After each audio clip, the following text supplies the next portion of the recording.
그래서 다섯 번째 행성은 무엇인가요? 그것은 크고 그것은 만들어졌고 그것은 가스로 이루어져 있어요. 그것은 주피터예요. 그가 있던 곳, 그는 여전히 내 삶이고 내 세상이며 내 모든 것이에요. 여기 사랑스러운 6살 남자아이가 있는데 그는 죽었고 그래서는 안 됐어요. 우리 가족은 완전히 망가졌어요. 더는 예전처럼 돌아갈 수 없어요. 이 러닝머신 영상이 공개됐어요. 보기에도 정말 충격적인 영상이에요. 결국 어머니의 말과 아버지의 말이 서로 대립하게 된 거죠. 내 아들에게 마지막 인사를 못하게 한 당신이 미워요. 그래도 신께 감사해요. 마지막으로 본 얼굴이 당신이 아니어서요. 저 사람 좀 봐요. 저건 남자가 아니에요. 맙소사. 내가 내 아이를 죽였어요. 저 사람은 남자예요. 내 아이가 죽었어요.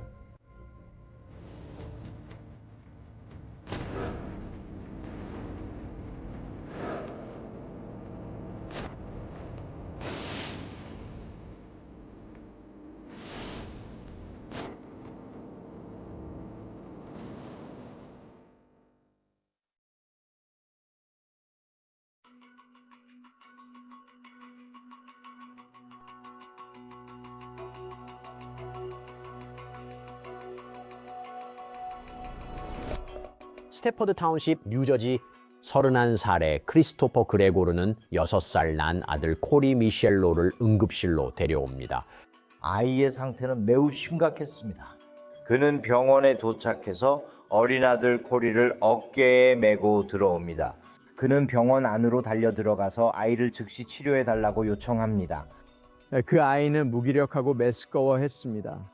그래서 그들은 아이를 CT실로 데려가 내부 문제를 확인하려고 합니다. 불행하게도 그 과정에서 아이는 심정지에 빠졌고 그들은 소생시키지 못했습니다.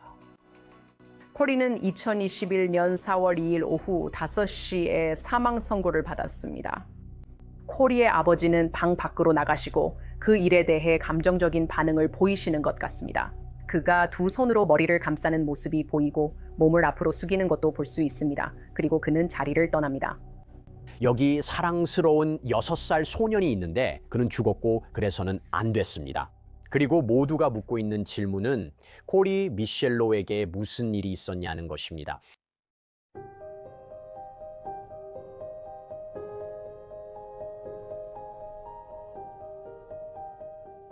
코리는 항상 행복한 아이였어요. 그는 예술적인 아이였고 우주를 사랑했어요. 스포츠를 즐겼고 친구들과 노는 것을 정말 좋아했어요. 모든 일이 일어나기 전에는 정말 행복한 아이였어요. 자, 시작할게요. 미안해요, 여러분. 코리는 작은 베이블레이드로 놀고 있었어요. 그는 그냥 친구들을 위해 유튜브 영상을 찍는 척하고 싶었고 저는 그 모습을 녹화했어요. 진짜 슬라이더가 되고 싶으면 이렇게 해야 할 내 스타일을 봐봐. 코리는 재미있는 사람이었어요. 그는 작은 장난꾸러기였고 사랑이 많고 배려심이 깊었어요. 항상 다른 사람을 도와주는 걸 좋아했죠. 정말 친절하고 사려 깊었어요. 그림 그리는 걸 좋아했죠. 그는 그냥 행복하고 착한 아이였어요. 이게 제 울타리예요. Nice. Click the button to subscribe our video. 우리는 아마 대부분의 조부모와 손주보다 더 가까웠어요. 왜냐하면 브리아나가 우리와 코리와 함께 살았거든요. 코리에 대한 제 소중한 추억은 그 아이와 단둘이 있었던 때입니다. 예를 들어 코리가 일어나면 저는 항상 이렇게 말하곤 했어요. 일어나면 지마를 깨워, 엄마는 깨우지 말고. 그러면 저 혼자 코리와 함께 있을 수 있었거든요. 아시죠? 그리고 잠깐이라도 그 아이를 마음껏 사랑할 수 있었어요. 우리는 꼭 껴안고 있었고 코리는 제 핸드폰을 만지거나 함께 TV를 보곤 했어요. 여러분, 이분이 제 엄마예요. 코리와의 관계는 정말 가까웠어요. 엄마와 아들 사이의 유대감은 절대 끊을 수 없는 것 같아요. 우리는 많은 일을 함께 겪었어요. 제가 코리를 17에 낳아서 같이 자란 셈이죠. 정말 가까웠어요. 코리는 춤추는 걸 정말 좋아했고 음악에 맞춰 장난스럽게 춤추는 영상도 많아요. 코리는 항상 익살스러운 표정을 지었고 그런 사진도 정말 많아요. 그는 항상 농담을 많이 했어요. 이곳은 저는 코리와 그의 삼촌 진호를 위한 추모 공간이라고 부르고 있어요. 여기에 있는 많은 물건들은 전 세계에서 온 사람들이 우리에게 보내준 것들이에요. 또한 코리를 위한 정의 회원들도 있고 이 물건들 중 일부는 오랫동안 코리의 무덤에 있었습니다. 그 물건들을 무덤에서 치워 집으로 가져왔어요. 저는 그것들을 보며 그들을 기억하는 게 좋아요. 그들이 여기 있는 것 같아요. 저는 그들이 잊히는 걸 원하지 않아요. 그들은 둘 다 특별한 사람들이었고 기억될 자격이 있어요. 제가 여기 있는 동안 이것도 여기에 있어야 해요. 우리는 그들을 기억해야만 해요. 그리고 코리의 작은 것들도 있어요. 예를 들어 졸업 앨범과 함께 놀던 베이블레이드가 있죠. 코로나 마스크도 있고. 코로나 마스크도 있어요. 네, 그는 그냥 여기 있어야 해요. 우리는 아무것도 버리지 않았어요. 우리는 그의 옷도 있고 그가 세상을 떠난 해에 받지 못한 부활절 바구니도 가지고 있어요. 저는 그 작은 열쇠고리를 계속 봤어요. 플레이스테이션 컨트롤러처럼 생겼어요. 그걸 기억하는 건 그가 병원에서 돌아가시기 전날 밤 내내 그걸 눌러 소리가 났기 때문이에요. 정말 짜증나는 소리였죠. 이제는 더 이상 작동하지 않지만 여전히 제 눈에 띄어요. 그리고 루빅스 큐브는 저에게 아주 소중한 추억이에요. 왜냐하면 그건 진호와 코리를 상징하는 것 같거든요. 둘 다 그걸 정말 좋아했으니까요. 제 생각에 진호가 코리에게 그걸 가르쳐줬던 것 같아요. 진호는 코리가 세상을 떠나자 더 큰 루빅스 큐브를 관에 넣어줬어요. 그리고 그게 저를 행복하게 하지만 또 슬프기도 해요. 어떤 것은 서로 다른 의미를 지니며 어떤 것은 저를 행복하게 또 어떤 것은 덜 행복하게 만듭니다. 이 일은 우리 가족 전체를 완전히 망가뜨렸어요. 솔직히 이렇게 말하는 게 가장 정확해요. 우리는 예전 같지 않고 다시는 예전처럼 돌아갈 수 없을 거예요. 저는 괜찮다고 말하지 않아요. 저 괜찮지 않아요.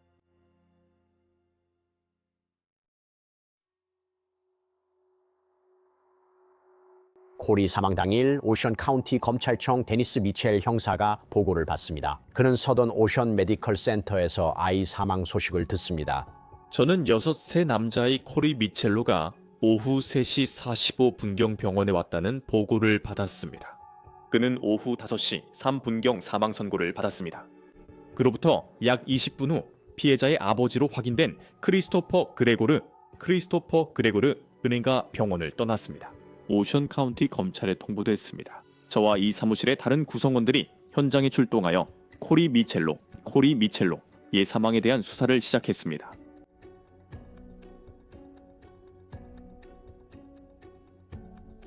다음 날 아침 형사 데니스 미첼은 코리의 부검을 참관했고 이 부검은 법의학자 닥터 단테 레가사 박사가 진행했습니다. 닥터 라가사 박사는 코리 미첼로의 사망 원인이 둔기에 의한 것이라고 판단했습니다. 심장과 간에 가해진 충격 손상, 그리고 폐혈증이 사망에 기여한 요인으로 밝혀졌습니다. 알다시피 아이의 부검을 해야 한다는 것 자체가 정말 끔찍한 일입니다. 그렇지만 부검은 이 사건에서 매우 중요하면서도 충격적인 세부 사항들을 드러내기도 합니다. 모든 수사는 피해자 시신 확인부터 시작합니다. 그의 시신이 어떤 정보를 주는지 확인해 왜 이런 상황이 발생했는지 알아보려는 거죠. 코리의 경우 그의 몸 여러 부위에 있는 멍 자국들이 우리에게 큰 우려를 안겨주었습니다. 특히 어떤 종류의 사고로 인한 부상과는 맞지 않는 멍 자국들이었습니다. 사망 방식은 살인 사건 수사에서 매우 중요합니다.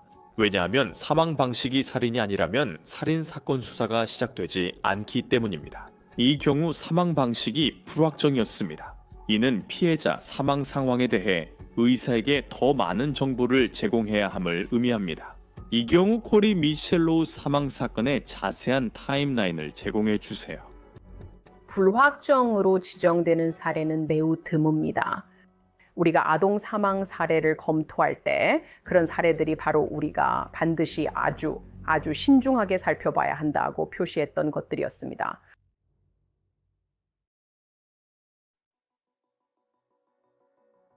우리는 부상으로 인해 사망한 아이를 두고 있습니다. 이런 경우에 수사관으로서 가장 먼저 해야 할 일은 사건의 타임라인을 최대한 정확하게 파악하는 것입니다. 그래야 용의자를 추려낼 수 있고 제외할 수 있습니다. 그들은 이것이 사고였는지 살펴봐야 합니다. 그리고 만약 사고가 아니었다면 어떻게 이런 일이 일어났고 누가 책임이 있는지 알아봐야 합니다. 그렇으니까 그들을 접근 방식에서 객관적이길 원하고 포괄적이길 원하며 신중하길 원합니다. 그래서 당신은 무엇을 할 건가요? 우선은 부모님을 인터뷰할 겁니다. 이제 코리는 자정부터 오전 9시까지 어머니 브리아나 미셸로우의 보살핌을 받았습니다. 오전 9시부터 오후 3시 30분까지 그는 아버지 크리스토퍼 그레고르의 보살핌을 받았습니다. 이 시간표는 매우 중요합니다. 우리가 부상이 4월 2일에 발생했다는 것은 알지만 정확히 몇 시에 일어났는지, 정확히 무슨 일이 있었는지는 모릅니다. 시간표 작성은 매우 중요합니다. 이것은 사건 전후 사람들의 행동을 볼 수 있어 중요합니다. 더 중요한 건 사람들이 하지 않은 것도 알 수 있다는 점입니다. 우리는 사람들이 정상적인 인간 행동에서 어떻게 벗어나는지, 그리고 이런 상황에서 부모가 어떻게 반응하는지도 볼 수 있습니다.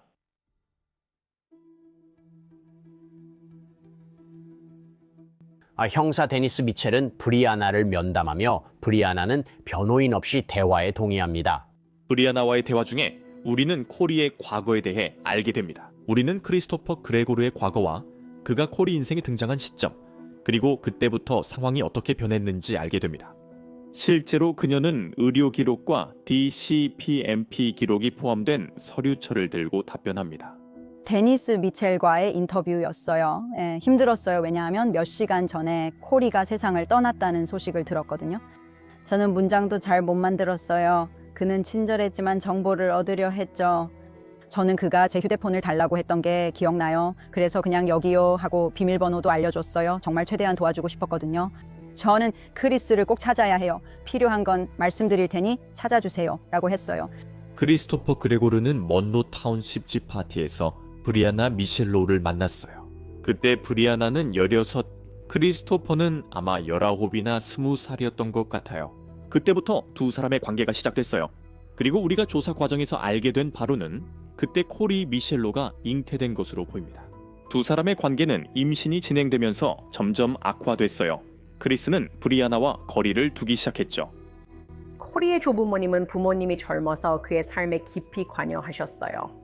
특히 브리아나의 가족이 코리의 어린 시절을 돌봐줬어요. 크리스토퍼 그레고르는 코리 사망 약 2년 전 자신이 코리의 아버지임을 알게 됐어요. 이 일은 브리아나가 코리를 위해 주정부 복지 혜택을 신청하며 발생했어요. 그녀는 복지 혜택 신청 시 아버지 이름을 요구받아 크리스토퍼 그레고르라고 밝혔어요. 주정부는 정보를 확인하려고 크리스토퍼 그레고르에게 연락했고 이후 친자 확인 검사가 명령됐어요. 크리스토퍼는 브리아나와 아무런 관계가 없었어요. 전혀 없었어요. 그는 처음에 파티에서 그녀를 만났어요. 그들은 서로를 잘 알게 된 것이 분명해요.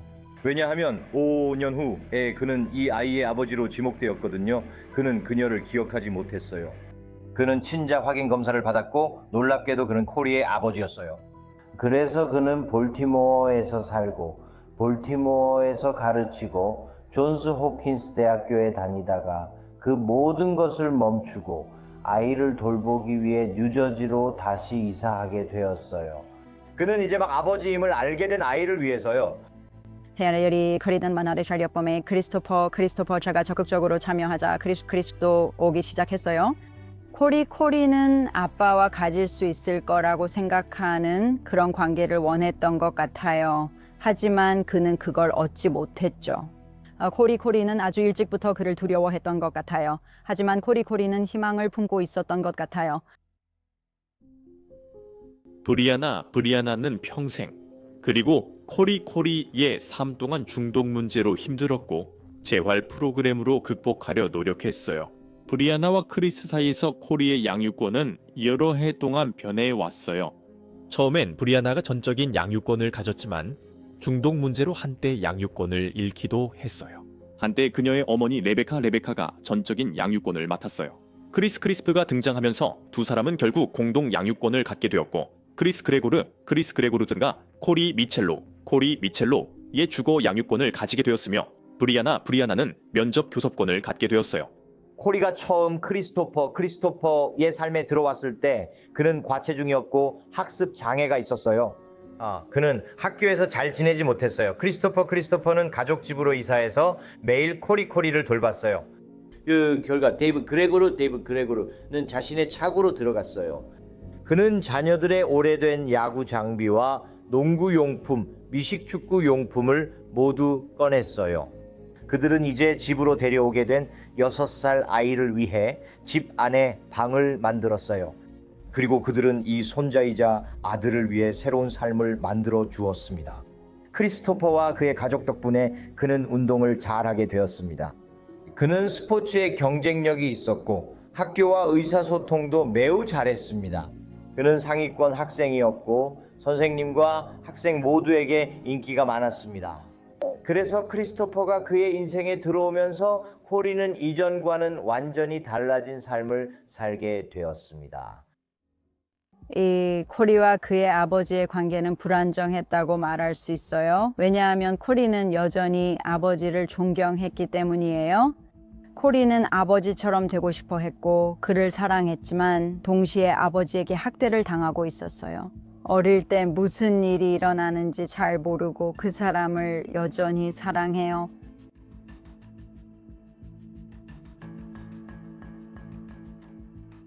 브리아나가 미첼 형사와 인터뷰를 하는 동안 그녀의 어머니 레베카가 그녀를 위해 변호사를 선임했다는 사실을 통보받아요. 하지만 그럼에도 불구하고 브리아나는 변호사 없이 계속 이야기하고 싶다고 고집해요. 우리는 브리아나에게 집 수색 동의를 요청했고 그녀는 동의했습니다. 우리는 코리가 그 집에 있을 때 브리아나와 지하실에 있었다는 걸 알았고 그래서 주요 초점은 지하실이었다. 브리아나와 코리의 방은 깔끔하게 정돈되어 있었고 걱정할 점은 없었습니다. 이 집에서 이 아이가 어떤 식으로든 학대를 받았다는 것을 보여주는 우리에게 눈에 띄는 것은 아무것도 없었습니다.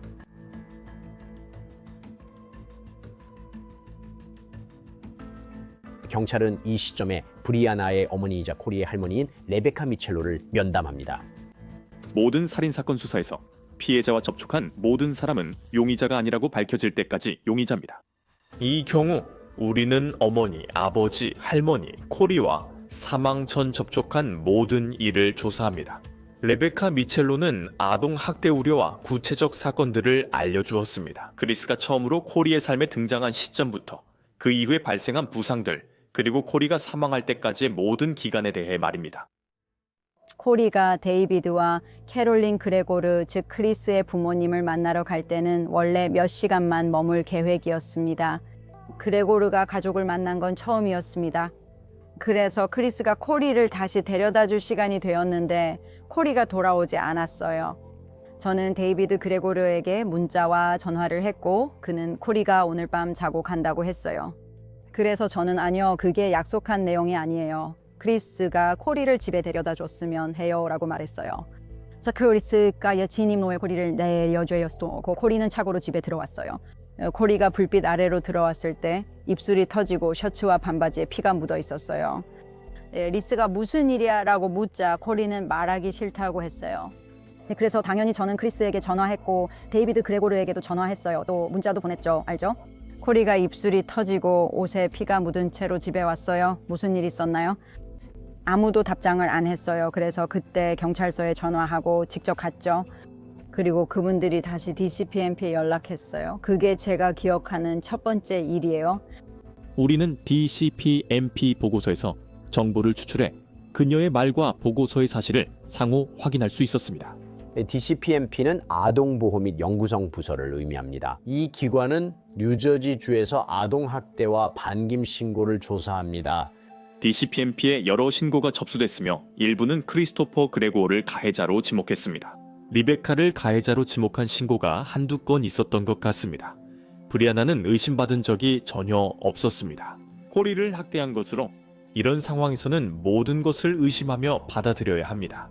특히 지금은 6살 아이의 양육권 다툼이 있기 때문입니다. 서로 계속 혐의를 주고받는 상황입니다. 이 보고서들만으로는 무엇이 진실이고 무엇이 아닌지 알 수 없습니다. 왜냐하면 이 중 상당수가 DCPMP에 의해 근거 없다고 판단되었기 때문입니다.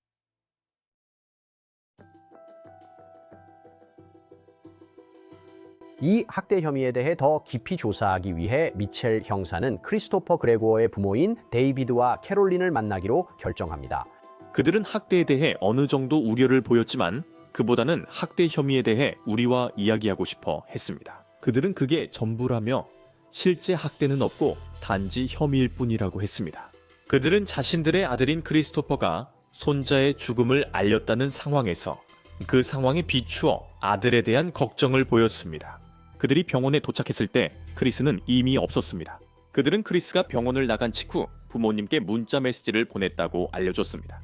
크리스는 부모님께 당분간 돌아오지 않을 거라며 걔를 돌봐달라고 했습니다.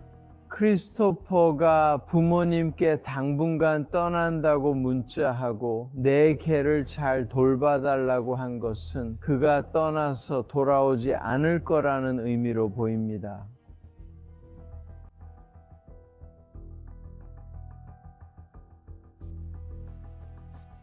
이런 충격적인 문자 메시지들을 본 후 형사들은 크리스토퍼 그레고어의 집에 대한 수색 영장을 발부받았습니다. 크리스토퍼 그레고어의 집과 브리아나의 집을 비교해보면 우리는 매우 다른 두 부모를 보게 됩니다. 브리아나 집 벽에는 코리 사진이 곳곳에 걸려 있습니다. 우리는 초음파 사진이나 엄마의 집에서 볼 수 있을 만한 것들을 볼 수 있습니다. 크리스토퍼 그레고어의 집에는 코리의 사진이 거의 없거나 없습니다. 그 집은 독신 남성의 아파트 같고 운동 보충제가 곳곳에 보입니다.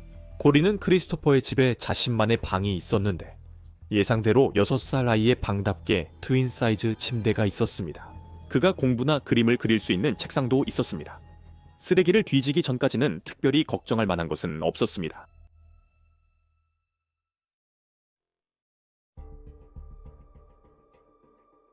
우리는 그의 쓰레기를 살펴봤습니다. 맨 위에는 영수증이 든 맥도날드 봉지가 있었습니다. 그 맥도날드 포장지 아래에는 수사관들을 매우 불안하게 만드는 무언가가 있었습니다. 코리의 것으로 보이는 더럽혀진 옷이었습니다. 보통 부모라면 6살짜리 아이가 토하고 대소변을 지린다면 욕실로 데려가서 깨끗이 씻겨줄 거라고 기대하죠. 옷도 벗겨 깨끗이 세탁할 겁니다. 지금 크리스토퍼 그레고르처럼 아들의 옷을 가져가는 사람을 볼 때, 그리고 단순히 쓰레기통에 버리는 것뿐만 아니라 다른 쓰레기 밑에 숨기듯이 옷을 넣는 모습을 볼 수 있습니다. 우리는 그런 행동을 의심스럽게 보고 있습니다. 하지만 수사관들은 아직도 크리스토퍼 그레고르와 연락하지 못하고 있습니다. 그래서 미첼 형사는 코리가 사망한 병원의 간호사들과 대화했는데 그들 역시 이상한 점을 발견했다고 했습니다. 그들은 저에게 그가 병원을 매우 급하게 당황한 듯한 모습으로 떠났다는 사실을 알려줬습니다. 그 결과 우리는 병원의 감시 영상을 확인할 수 있었고 차량과 번호판을 식별할 수 있었습니다. 우리는 모든 경찰에 그와 연락을 시도하라는 경보를 내렸습니다. 우리는 그가 어디로 가는지 알아내려고 하고 있습니다. 왜냐하면 그가 코리와 함께 있었던 마지막 사람이기 때문입니다. 코리가 살아있을 때 말이죠.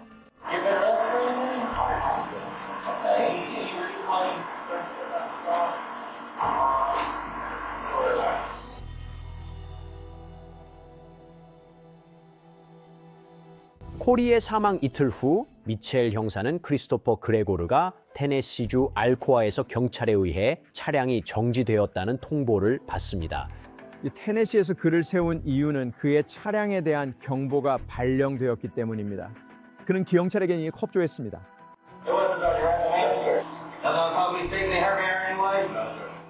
크리스토퍼는 코리의 죽음에 극적으로 반응했습니다. 그는 어떻게 해야 할지 몰랐습니다. 그는 이틀 전만 해도 완전히 건강한 아이를 가지고 있었는데 이제 그 아이는 죽었습니다. 그리고 그는 화가 났고 부모님께 전화를 했으며 병원 밖으로 뛰쳐나갔습니다. 그의 어머니는 그가 위로할 수 없을 정도로 슬퍼했다고 우리에게 말했습니다.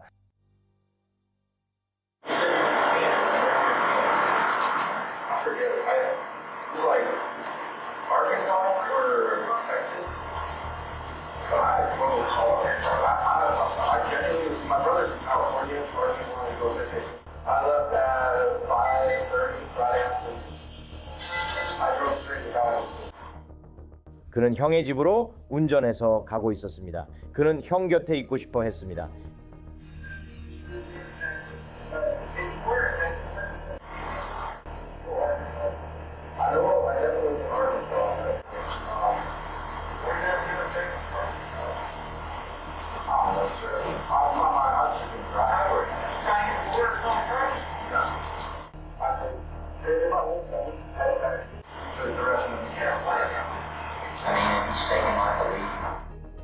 알코와 경찰은 크리스토퍼와 대화하면서 그가 왜 그 지역, 특히 뉴저지를 떠났는지 물어봅니다. 그는 여러 가지 설명을 합니다. 그중 하나는 캘리포니아에 있는 형을 방문하러 간다는 것이었고, 또 다른 하나는 머리를 식히기 위해 떠나야 했다는 것이었습니다. 그는 자신이 고인의 어머니에게 해서는 안 될 말이나 행동을 할까봐 두려웠기 때문이라고 했으며 가늠했습니다. 그는 그냥 드라이브를 하러 갔고, 경찰에 정지됐을 때는 사실 뉴저지로 돌아가는 길이었다고 말합니다.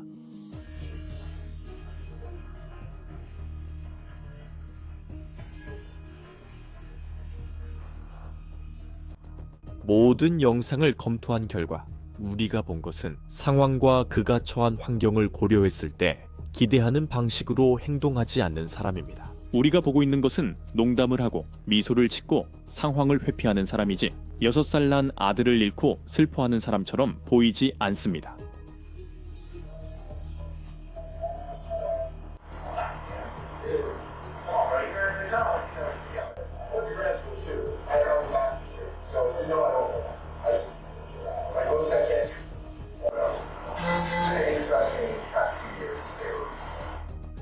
누군가가 누군가의 죽음 직후에 바로 도시를 떠난다면 그것만으로도 우리에게는 즉시 의심 신호가 됩니다. 이건 우리가 더 조사해야 할 대상이나 사안입니다. 그런 행동은 쉽게 설명될 수도 있지만 죄책감을 의식하고 있다는 증거일 수도 있습니다.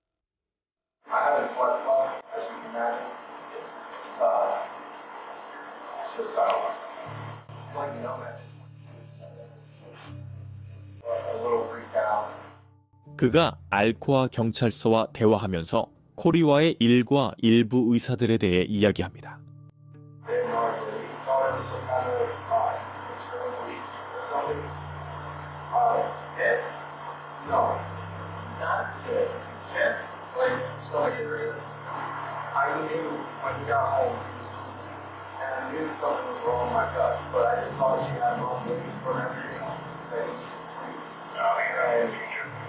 I should have took him right this way.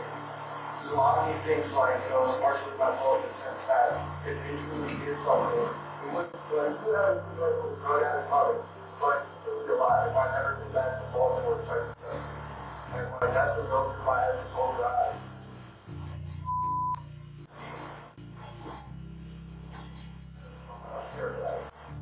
크리스는 자신이 코리의 인생에 개입하지 않았다면 코리가 아직 살아있을 수도 있다고 경찰관들에게 말합니다.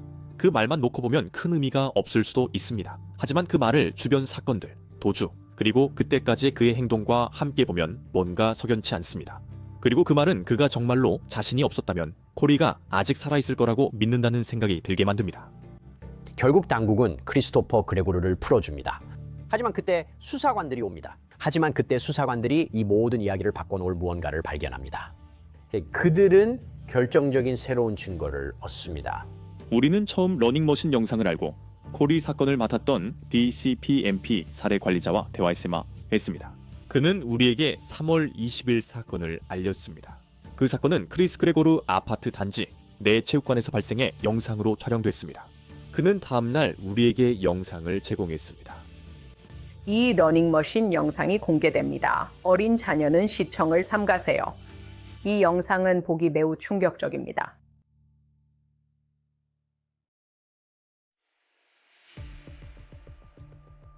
코리 사망 다음 날인 4월 3일 에야 영상을 받았고 크리스토퍼 그레고르를 확인했습니다. 그는 즉시 코리를 러닝머신으로 안내하고 코리는 러닝머신에 올라탑니다. 그랬습니다. 믿기 힘들었어요. 이 아이는 러닝머신에서 세계 기록을 세울 만큼 대단했죠. 코리가 러닝머신에서 꽤 빠른 속도로 약 9분 정도 달린 후 크리스가 러닝머신 쪽으로 걸어왔습니다. 그리고 그의 태도를 보면 그는 소리를 지르며 화가 난 것처럼 보입니다. 그는 이어서 러닝머신 속도를 올리는 듯합니다.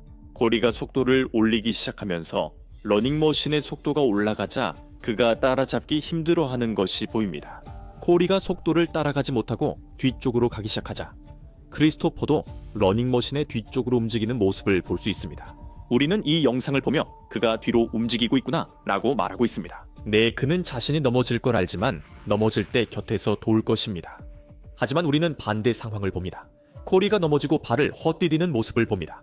그리고 크리스가 팔을 뻗어 그가 땅에 부딪히거나 다치지 않도록 잡아주려는 대신 오히려 비켜서 그가 넘어져 땅에 부딪히도록 내버려 둡니다. 그는 코리의 셔츠를 잡아 일으켜 세게 러닝머신 위에 올려놓고 입을 벌려 코리의 머리 위쪽을 무는 듯한 행동을 합니다. 그 상황에서 코리는 러닝머신 위에 제대로 서지 못하지만 크리스는 계속 셔츠를 잡고 있습니다. 그래서 그 순간에는 다시 넘어지지 않습니다. 크리스가 코리를 일으켜 세워서 코리가 다시 자세를 잡고 계속 달릴 수 있게 해줍니다. 이 아이가 6살임을 기억해 주세요. 이 아이 영상을 보면 속도가 시속 7, 8, 9, 10, 11, 12마일까지 올라가는 걸 알 수 있어요. 이 아이는 그 속도를 따라잡을 수 없기 때문에 거의 최고 속도로 달리고 있는 거예요. 그는 러닝머신 뒤에서 5번 더 넘어지고 크리스는 코리에게 러닝머신 위 움직이는 트랙에 다시 뛰어오르라고 지시합니다. 더 안전한 방법은 기계를 끄거나 그에게 양옆에 올라서서 손잡이를 잡고 다시 균형을 잡으라고 지시하는 것일 텐데요. 그런 식입니다. 그래서 우리는 아버지가 아이가 러닝머신에서 다치는 걸 지켜보며 지시하는 모습을 보는 거죠. 정말 소름 끼치는 영상입니다. 제가 본 것 중에 가장 충격적인 장면 중 하나예요. 여러분은 지금 무력한 6살짜리 코리가 아버지에게 반복적으로 학대당하는 모습을 보고 있습니다. 아버지가 코리를 완전히 무시하는 모습을 보고 있는 거죠. 여러분은 이제 크리스의 내면을 들여다보기 시작하는 겁니다. 왜냐하면 그가 어떤 사람인지 직접 보고 있기 때문이죠. 아무도 보지 않거나 그가 그렇게 생각할 때입니다. 저는 정말 충격을 받았어요. 그 영상은 어린아이를 알고 있거나 혹은 어린아이를 조금이라도 아껴본 사람이라면 누구에게나 속이 뒤집힐 만큼 끔찍한 영상이에요. 왜냐하면 그 아이는 계속 러닝머신 위에서 뛰려고 하고 아빠를 기쁘게 해주려고 계속 노력하지만 계속 넘어지거든요. 그걸 보는 건 정말 가슴 아파요. 그 영상의 마지막을 볼 때 우리는 그들이 체육관을 떠나는 모습을 지켜봅니다. 외부 카메라에서 우리는 크리스가 체육관 앞문으로 나오는 모습을 보고 문이 닫히기 시작합니다. 곧 코리가 나타나며 문이 닫힐 때 그를 치는 듯 보입니다. 크리스는 아들에게 전혀 관심이나 공감 없이 완전히 무시했고 아들이 겪은 일보다 자신의 분노에 더 집중하는 것처럼 보였습니다.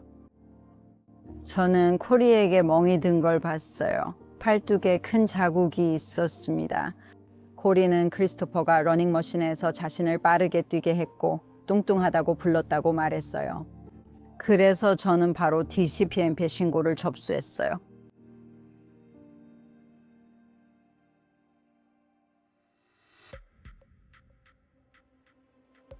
수사관들이 그 러닝머신 영상을 검토한 지 거의 3개월 만에 크리스토퍼 그레고르는 체포됩니다. 그는 그 러닝머신 사건으로 인해 2급 아동 복지 위태 혐의로 기소됐습니다. 크리스토퍼는 체포 후 법정에 출두해 보석 개혁으로 석방됐습니다. 코리의 죽음에 대한 조사가 계속되는 동안 브리아나가 어떤 행동을 합니다. 그런 여슨 소셜미디어에 접속해서 코리를 위한 정의라는 그룹을 만듭니다. 코리를 위한 정의는 그가 세상을 떠난 약 3개월 뒤 제가 만든 페이스북 그룹입니다. 아무도 아무것도 하지 않는 것 같아서요. 그건 모두에게 상황을 알리고 검찰청에 압박을 주기 위한 방법이었어요. 우리는 집회를 계획하기 시작했어요. 검찰청이나 DCPMP 앞에서 한 50명 정도가 팻말을 들고 서 있곤 했죠. 이 모든 일은 코리의 정의 실현과 옹호를 위해 시작됐어요. 코리를 위한 정의는 브리아나 미콜로가 만든 페이스북 페이지였어요. 주로 크리스토퍼 그레고르와 그레고르 가족을 악마로 만들고 세상 전체를 겨냥한 것이었습니다. 그녀는 전 세계에서 수십만 명의 팔로워를 모아 그레고르 가족을 악마화했어요. 결국 그레고르 가족을 파괴하기 위한 자경단식 정의 실현이 되어버렸죠. 이 일이 대중의 시선 아래에 진행되는 동안 수사 뒷면에서는 어떤 일이 있었나요? 수사팀은 그레고르의 휴대전화를 면밀히 조사 중입니다. 우리는 휴대전화 데이터를 더 깊이 들여다보고 있으며 수사의 범위를 확장해서 무슨 일이 벌어지고 있는지 더 큰 그림을 파악하려 하고 있습니다. 우리는 모두 24시간 내내 휴대전화를 가지고 다니고 있습니다. 누군가의 삶을 가장 명확하게 파악하고 싶다면 그 사람의 휴대전화를 들여다보면 됩니다. 왜냐하면 그곳에야말로 그 사람이 가장 여과되지 않은 자신의 모습을 담고 있기 때문입니다. 이 경우에는 그의 검색 기록이 특히 중요했습니다. 코리 사망 직후에 그가 검색한 내용들은 비정상적이고 의심스러웠습니다. 그는 비행기 모드에서 휴대폰이나 차가 추적될 수 있나 등을 검색했습니다. 부검 후 살인 혐의 기소까지 얼마나 걸리나요? 그래서 이제 크리스토퍼 그레고어가 어떤 사람인지 점점 더 드러나고 있습니다. 왜냐하면 우리는 그의 휴대폰에서 가공되지 않은, 필터링되지 않은, 검열되지 않은 그의 모습을 보고 있기 때문입니다. 코리의 사망 이전에 크리스 그레고어의 휴대폰에서 검색된 내용 중 하나는 붉은 자국에 관한 것이었습니다. 그리고 그것들이 멍으로 변할지에 대한 검색도 있었습니다. 그 상황을 살펴보면 죄책감의 의식이 드러나기 시작하는 것을 볼 수 있습니다. 아예 저는 그게 크리스라고 생각해 데니스 미첼 형사에게 말했어요. 데니스 미첼은 처음에 우리에게서 많은 욕을 먹었어요. 우리는 거의 매일 그에게 전화해서 뭐라고 했어요. 당신 일 제대로 하고 있는 거 맞아요? 하고 계속 따졌죠. 저는 그에게 질문도 많이 하고 뭐라 하기도 했어요. 데니스는 내가 할 수 있는 건 다 하고 있다고 답했죠. 저는 데니스가 정말 잘했다고 생각해요. 그리고 그가 코리 걱정을 많이 했다고 생각해요. 저는 이런 일을 한 번도 겪어본 적이 없었거든요. 그래서 일이 충분히 빨리 진행되지 않는 것 같아서 그걸 데니스에게 말하곤 했어요. 그 시점까지의 조사와 우리가 보고 있던 부상들을 바탕으로요. 우리는 소아병리학, 특히 아동학대 분야의 전문가에게 연락해서 그에게 이 사건을 검토해달라고 요청하기로 결정했습니다. 2021년 9월 앤드류 박사에게 연락했고 2022년 3월에 앤드류 박사는 코리의 사망 원인이 심장과 간에 가해진 둔기 손상이며 사망 방식은 타살이라고 결론지었습니다. 앤드류 박사는 사망 원인 외에도 코리 미첼로 사망에 지속적 아동 학대가 기여했다고 지적했습니다. 저는 크리스토퍼가 코리를 죽일 줄 알았어요. 저는 DCPMP와 여러 경찰서에 이야기했지만 아무도 제 말을 들어주지 않았어요. 제가 그들이 아무것도 안 하면 크리스토퍼가 코리를 죽일 거라고 했어요. 그래서 그 일이 일어났을 때 그날이 될 줄은 몰랐지만 언젠가는 일어날 수 있다는 건 알고 있었어요.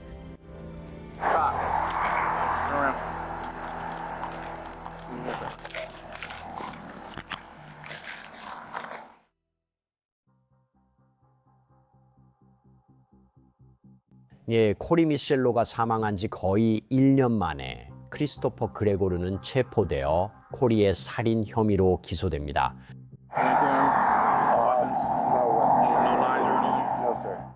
앤드류 박사님이 소견을 내주셨을 때 우리는 마침내 의사에게 그런 말을 들을 수 있었습니다. 하지만 다른 누군가의 행동이 아니었다면 이 아이는 아직 살아 있었을 것입니다. 그리고 그 시점에서 우리는 크리스토퍼를 그의 아들의 죽음으로 기소할 수 있었습니다.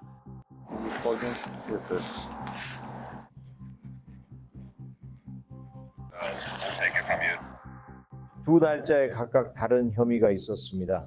그 주장은 2021년 3월 20일에 러닝머신 사건이 아이의 복지를 위태롭게 했다는 것이었습니다. 그리고 약 12일 후인 4월 2일에 그는 이제 코리의 살인 혐의로 기소되었습니다.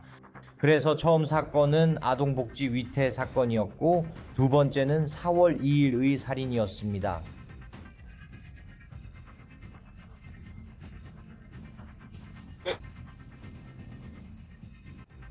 이 두 사건은 서로 아무런 관련이 없었습니다. 그래서 저희가 분리심리 요청이라고 부르는 신청을 했던 겁니다. 그리고 그건 러닝머신 사건과 살인 사건이 함께 심리되면 피고인이 불이익을 받을 수 있다는 취지의 신청입니다. 왜냐하면 모두가 러닝머신 사건이 4월에 있었던 그의 죽음과는 전혀 관련이 없다는 걸 알고 있었기 때문입니다. 그리고 배심원들이 러닝머신 사건과 살인 사건을 함께 보게 되면 한 가지 결론에 도달하게 될 거라는 것이었습니다. 그래서 우리는 분리 재판을 요청했지만 기각되었고 두 가지 혐의 모두에 대해 재판을 진행했습니다.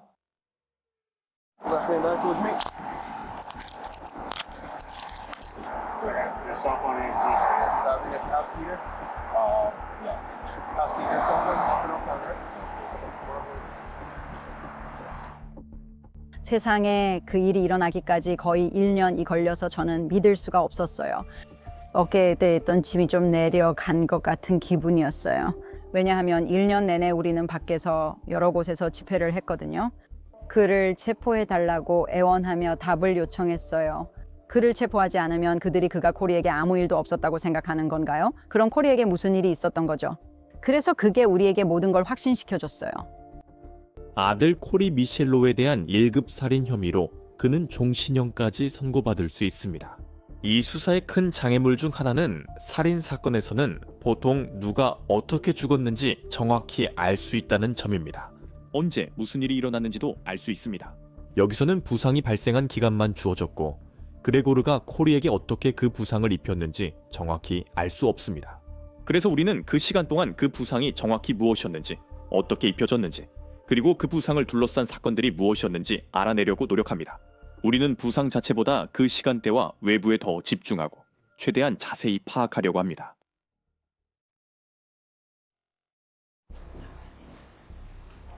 배심원 여러분, 피고인은 무죄를 주장했습니다.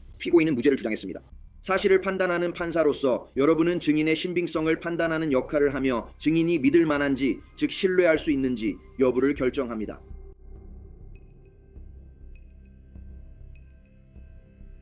코리 미첼로 사망 3년 후 크리스토퍼 그레고르는 뉴저지 오션 카운티에서 재판을 받게 됩니다.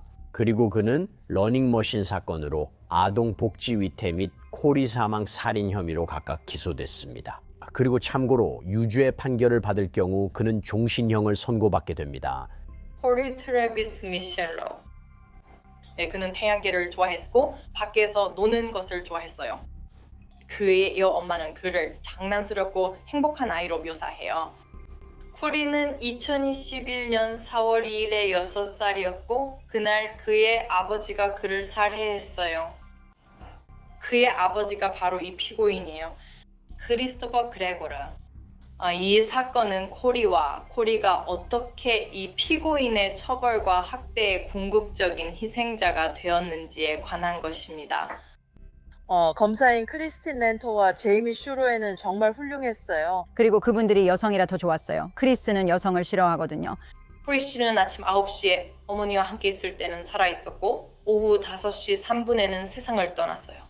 아버지와만 함께한 후입니다. 이 피고인에 대해 주 검찰이 제출합니다. 여러분이 이 사건의 모든 증거를 듣고 보신 후에는 이 피고인이 학대와 살인에 대해 유죄라는 것을 확신하게 될 것입니다. 건강한 6살 아이들은 그냥 죽지 않기 때문입니다. 평범한 하루에는 그런 일도 코리 미셸로에게도 일어나지 않았습니다. 그래서 저는 검찰의 살인 혐의 주장은 아무리 좋게 봐도 약하다고 생각했습니다. 그들은 크리스토퍼가 4월 1일부터 4월 2일까지 코리에게 무슨 짓을 했다는 증거가 전혀 없었습니다. 그는 심지어 코리를 보호하거나 돌보거나 통제하는 입장도 아니었습니다. 브리아나가 크리스토퍼의 집에 데려오기 전 40시간 동안 코리를 돌보고 있었습니다. 그래서 저는 그들이 크리스토퍼를 살인과 연관짓는 것이 매우 어려울 것이라고 생각했습니다. 이 아이는 어떤 아이도 죽어서는 안 돼요. 하지만 그건 살인이 아닙니다. 뉴햄프셔 출신 법의학자 앤드류 박사님의 증언을 듣고 있습니다. 여러분은 저희 전문가인 마이클 보텀 박사의 증언을 듣게 될 것입니다. 그는 여기 뉴욕에 있습니다. 그리고 두 분 모두 코리의 사망 원인에 대해 완전히 의견이 다릅니다. 의료 기록에 의해 뒷받침되는 보텀 박사는 코리가 폐렴으로 인한 폐혈증으로 사망했다고 증언할 예정입니다. 이제 자연사입니다. 3월 20일에 생긴 멍은 그의 죽음과 전혀 관련이 없었다는 것입니다. 그는 코리가 폐렴과 폐혈증으로 사망했다고 말하고 싶었어요. 저는 충격을 받았어요. 몇 시간 전까지만 해도 그와 함께 있었는데 그는 아프지 않았어요. 그래서 어떻게 그런 말을 하는지 모르겠어요. 이 크레인스 완자는 왜 기록되어있어요? 3월 20일에 크리스토퍼가 그 어린 소년을 체육관으로 데려가는 모습을 보게 될 거예요. 그리고 그 체육관에서 크리스토퍼가 러닝머신으로 가서 속도를 높이는 모습을 보게 될 겁니다. 그리고 코리가 넘어지는 걸 보게 될 거예요. 그리고 그가 그 소년을 6번이나 일으켜 세우는 모습을 보게 될 겁니다. 6번이나요.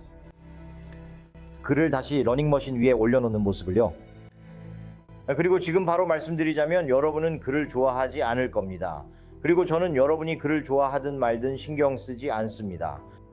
그 영상을 보면 여러분은 충격을 받을 겁니다. 하지만 지금 분명히 말씀드리자면 여러분이 보게 될 코리의 죽음에 대한 증거는 그것과는 전혀 관련이 없습니다. 러닝머신, 그 러닝머신 영상은 정말 끔찍할 거라는 걸 알고 있었어요. 그래서 저는 그 영상으로 시작했습니다. 그 영상을 봤을 때 저는 정말 충격을 받았습니다. 두 번째로 그 영상을 봤을 때도 저는 정말 충격을 받았습니다. 그 영상을 2000번째로 봤을 때도 저는 정말 충격을 받았습니다. 그래서 저는 그 충격을 무디게 할 필요가 있었습니다. 이 사건에서는 사건의 시간 순서가 매우 중요하기 때문에 검찰은 강력한 증인으로 시작해야 합니다. 그리고 그들이 처음 부르는 증인은 브리아나 미셸로우입니다. 네, 브리아나, 2021년 3월 20일 대략 오후 4시 15분경에 당신은 코리를 그의 아버지에게 애틀랜틱 하이츠 아파트 단지의 클럽하우스 체육관에서 데려다 주었나요? 네. 그때 피고인이 코리를 체육관에 들여보낼 때 태도는 어땠나요? 그 시점에서요? 그는 매우 화가 나 있었어요. 검찰이 법정에서 러닝머신 영상을 틀자 배심원들도 다른 사람들처럼 충격을 받았습니다. 처음으로 그들의 얼굴을 봤는데 한 여성은 실제로 고개를 돌리기까지 했던 것 같아요. 그는 그의 어깨와 셔츠 윗부분을 잡고 들어 올리고 있어요. 그리고 코리의 다리를 보면 그가 다시 러닝머신에 올라가고 싶지 않아 한다는 걸 알 수 있어요. 그가 그를 꼭 헝겊 인형 다루듯 하네요. 맞죠?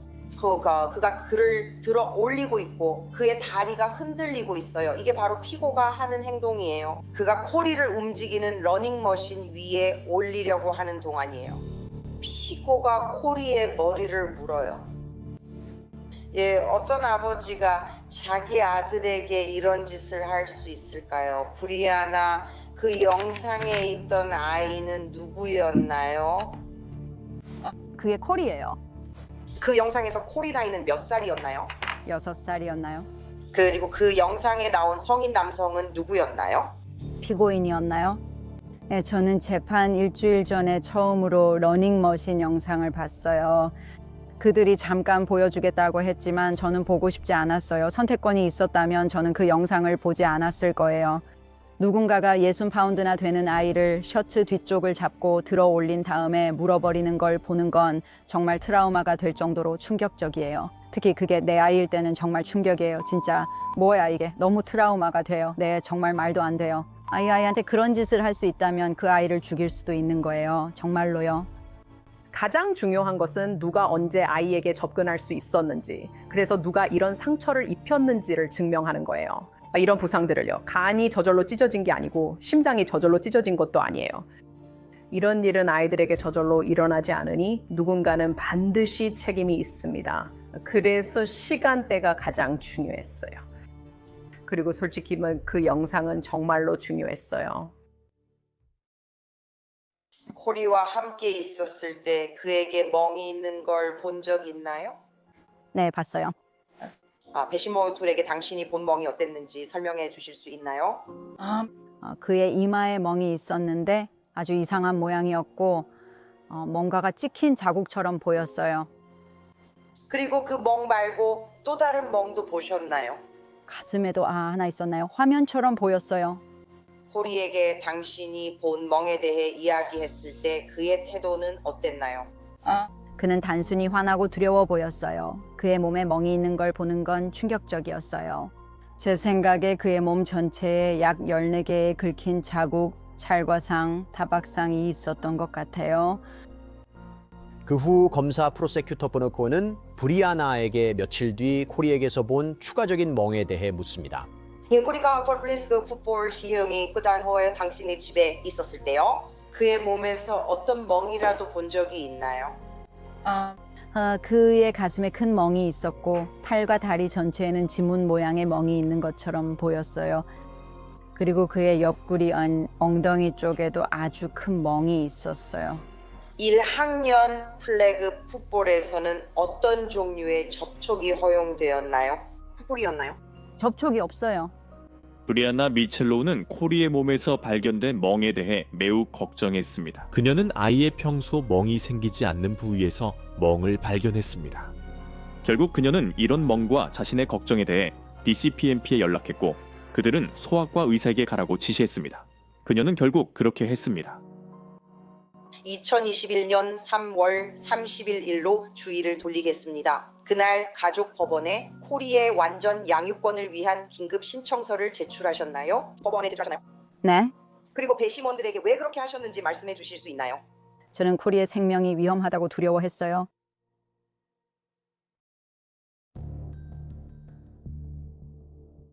저는 임시로 코리에 대한 전적인 양육권을 신청했고 DCPMP 조사가 끝날 때까지 크리스가 코리와 함께할 수 있는 모든 시간과 권리를 박탈했어요.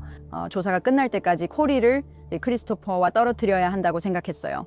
그래야 그가 코리를 더 이상 학대하지 못하니까요. 그들은 기소는 못해도 그의 권리를 박탈해 아이를 데려갈 수 있어요. 그래서 제가 그렇게 한 거예요. 신고했어요. 2021년 4월 1일 브리아나 미셸로는 신청이 거부된 사실을 알게 됩니다. 레베카와 브리아나는 여전히 멍을 걱정해 코리 미셸로우가 톰스 리버 소아과 의사를 만나게 예약합니다. 당시 브리안에게는 아들 코리와 함께 시간을 보낼 수 있는 3시간이 주어졌습니다. 그것이 그 주에 브리아나 미셸로의 면회 시간이었습니다. 그래서 브리아나 미셸로는 그 주에 주어진 3시간을 아들을 데려가는 데 사용하고 있습니다. 병원에 데려가고 있습니다. 검찰은 닥터 낸시 디컨을 증인으로 부릅니다. 이분은 4월 1일에 코리를 진찰한 소아과 의사입니다. 우리의 몸에서 관찰된 점들에 대해 이 문서에 기록하신 내용을 설명해 주시겠어요? 그럼 먼저 코리의 몸 앞쪽부터 위에서 아래로 설명드리겠습니다. 그의 왼쪽 이마에는 제가 분홍색 육아 조직과 작은 딱지라고 묘사한 것이 있었습니다. 두 번째로 그의 왼쪽 뺨 위에는 푸른빛이 도는 회색 멍이 있었고 저는 지금 그의 얼굴 왼쪽에 있는 뼈를 가리키고 있습니다. 소아과 의사 디컨 박사가 코리의 몸을 검토한 후였습니다. 그리고 그녀는 실제로 코리의 몸에 생긴 다양한 멍들과 그 멍들이 치유되고 있는 여러 단계들을 도식으로 완성했습니다. 그래서 우리는 이 멍들이 한 번의 특정한 사건에서 생긴 것이 아니라는 것을 알 수 있었습니다. 이 멍들이 서로 다른 시기에 생긴 것으로 보였고 이것이 그의 삶에서 계속되고 있던 일이라는 것을 알 수 있었습니다.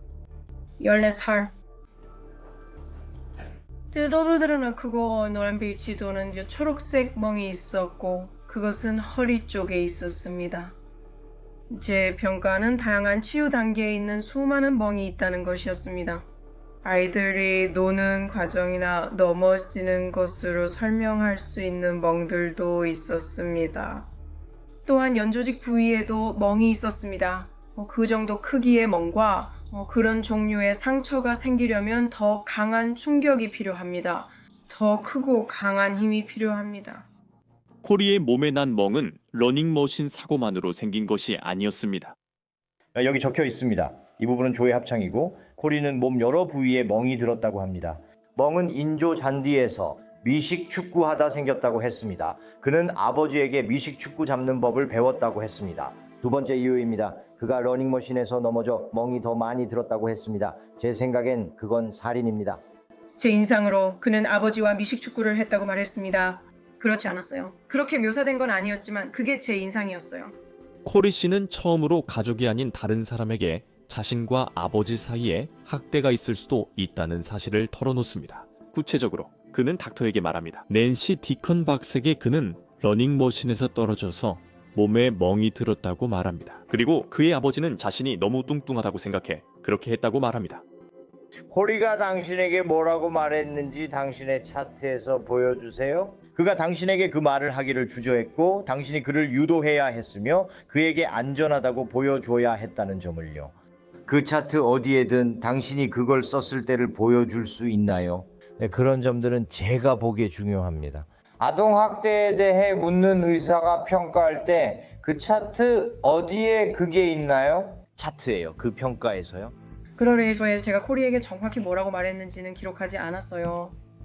그리고 사실 이 배심원단이 이 방에 들어오기 10분 전에 이 사건에 대한 심리에서 증언하셨죠? 법정에서요? 네. 그리고 배심원들이 이 방에 들어오기 전에 그 신문 중에 그 일에 대해 무슨 말을 한 적이 있습니까? 코리를 재촉해야 했고 그를 격려해야 했다고 말씀하신 적이 있습니까? 그는 질문에 대답하는 것을 주저했습니다. 그렇게 말씀하신 적이 있습니까? 한 번이라도? 제가 그에게 물었을 때 그가 주저했다고 말했던 것 같아요. 그는 망설였어요. 그게 제가 말한 내용이라고 생각해요. 그는 망설였어요. 기록에는 그가 망설였다고는 안 했어요. 저는 그가 한 말을 그대로 말했어요. 그리고 여기 누구에게도 그것들이 언제 어떻게 일어났는지 말할 수 없어요.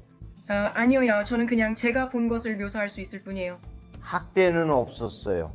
러닝머신 이전에는 학대가 없었고 이후에도 학대에 대한 주장은 없었어요. 러닝머신 이후에도요. 그리고 우리는 그가 멍이 든 것이 축구를 하거나 6살 남자아이로서 흔히 겪는 일에서 비롯된 것임을 입증할 수 있었습니다.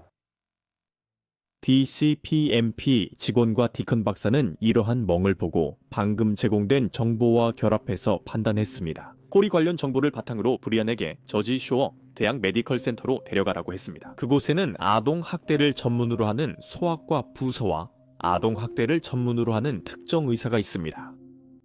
하지만 이제 브리아나가 응급실에 도착했을 때 아동 학대 전문의는 병원에 없었습니다. 혈액 검사와 엑스레이를 했고 그는 괜찮다고 했어요. 하지만 코리는 크리스가 자신을 러닝머신에서 뛰게 해 아프게 했다고 말했다. 그래서 그들은 다음 날 법의학 아동 학대 전문가와의 약속을 잡았어요.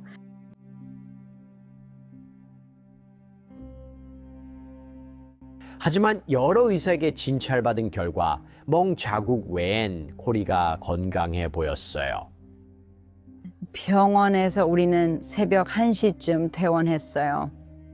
우리는 1시 30분쯤 집에 도착해 바로 잠자리에 들었어요. 그 후에 코리를 바네게이트 집으로 데려다 주겠다고 제안하셨나요? 저지쇼어 메디컬 센터에서요? 네. 그리고 피고인은 당신의 요청에 대해 답변한 적이 있나요? 아니요. 4월 2일에 코리가 CPC 소아 전문의를 만나기로 예정된 약속이 있었나요? 네. 피고인이 이 약속을 취소했나요? 네. 피고인 없이 코리를 전문의에게 데려갈 수 있었나요? 아니요, 그는 허락 안 했어요. 다음 날 아침 당신과 코리는 몇 시에 일어났죠? 7시나 7시 30분쯤이요? 코리가 일어났을 때 당신이 옷 입혀줬어요? 네. 코리에게 어떤 옷을 입혀줬나요? 예, 저는 그에게 맨투맨 청바지 운동화를 입혔어요. 네, 그리고 속옷은요? 파란색 속옷이었어요. 그리고 코리에게 입혔던 옷들의 상태는 어땠나요? 깨끗했나요? 브리아나는 물론 다정하고 사랑이 넘치는 엄마였어요. 하지만 부모로서 제게 가장 인상 깊었던 점은 그녀는 아들이 아버지 집에 갈 때 어떤 옷을 입혔는지 정확히 기억하고 있었어요. 심지어 파란색 속옷까지요. 그 점은 배심원으로 있는 다른 모든 부모들에게도 중요한 사실이에요. 아침 먹으러 위층 주방에 갔을 때 거기 누가 있었나요? 우리 엄마랑 엄마 남자친구 리치가 있었어요. 그리고 코리가 아침을 먹었나요? 네. 그리고 그는 먹었나요? 네, 먹었어요. 그가 뭘 먹었는지 기억하세요? 그는 베이글과 고구르트를 먹었나요? 코리가 아침을 먹는 내내 당신이 함께 있었나요? 네. 그리고 배심원들에게 코리가 아침을 먹을 때 신체적으로 어떤 상태였는지 말씀해 주실 수 있나요? 그는 괜찮았어요. 제가 코리를 마지막으로 본 것은 4월 2일이었어요. 그는 아침을 먹었고 다시 자신의 아빠 집으로 예, 저는 그에게 제 휴대폰을 가지고 가서 숨기라고 했어요. 저는 그에게 아빠가 때리면 전화 경찰에 전화하라 했지만 그는 못한다고 했어요. 저는 그에게 크게 소리치라고 했지만 그는 못한다고 했어요. 저는 그냥 착한 아이가 되어라고 말했어요. 그 말이 그 아이가 자신이 착하지 않아서 이런 일이 생겼다고 생각하게 했을 거예요. 저는 더 이상 무슨 말을 해야 할지 몰랐어요. 그리고 그게 코리를 마지막으로 보는 순간이 될 거라고는 생각하지 못했어요. 그게 마지막이었어요. 피고인이 보낸 문자 메시지의 날짜와 시간도 포함해 배심원들에게 말씀해 주시겠어요? 네, 2021년 4월 2일 오전 8시 37분에 그가 이렇게 말했어요. 제 말은 당신이 제 아들을 밤새도록 납치했으니 최소한 하루는 벌어진다는 거예요. 다음 방문은 밤 시간을 제외할 예정입니다. 오늘 아침 법원이 제 신청을 받아들여 당신이 모든 권리를 잃길 바랍니다. 그리고 그날 아침에 코리를 데려다 주려고 아파트 단지에 도착한 시간이 대략 언제였나요? 아침 9시쯤이요. 그리고 도착했을 때 피고인 차는 어디 있었나요? 잘 모르겠어요. 그 차는 없었어요. 그리고 피고인이 어디에 있는지 문자로 물어보셨나요? 네. 그러니까 피고인은 어디에 있었는지에 대해 뭐라고 말했나요? 그는 집에 있었다고 말했어요. 그리고 코리가 차에서 내리기 전에 코리에게 종이 한 장을 건네줬나요? 네, 그랬어요. 그건 병원에서 온 종이었고 피고인이 자신의 기록을 볼 수 있도록 정보가 적혀 있었어요. 왜 그렇게 하셨나요? 그냥 친절히 대하고 싶었어요. 코리에게 피고인의 집에 들어가기 전에 차 안에서 이야기하셨나요? 네, 그랬어요. 그게 코리와 마지막으로 이야기한 순간이었나요? 네, 맞아요. 저는 코리를 크리스토퍼의 집에 데려다 줬어요. 그런데 이상했던 게 항상 있던 크리스토퍼의 차가 그날은 없었거든요. 저는 코리에게 아빠 없는 것 같아 라고 하자 코리가 그럼 안 들어가도 되겠네요 라고 했어요. 그래서 저는 넌 들어가야 해 라고 했고 크리스가 코리 들어오라고 해 라고 문자했어요. 저는 코리에게 키스하고 사랑한다고 말한 뒤 우리는 키스했고 코리는 안으로 들어갔어요.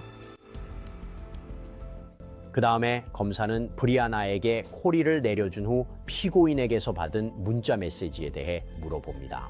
그리고 참고로 이 메시지들은 그레고르가 나중에 자신의 휴대폰에서 삭제한 것들입니다. 맨 위에 있는 메시지부터 시작하겠습니다. 피고인과 나눈 대화에 대해 배심원들에게 말씀해 주시겠어요? 네, 오전 9시 48분에 제가 잘난 척 좀 그만해. 내가 너라면 못해 라고 말했습니다. 그가 말했습니다. 그래, 네가 어제 법정에 낸 터무니없는 혐의는 완전히 기각되고 무시됐어. 그가 말했다. 증거가 얼마나 부족한지 알겠지. 오늘 그 현실을 깨달을 거야.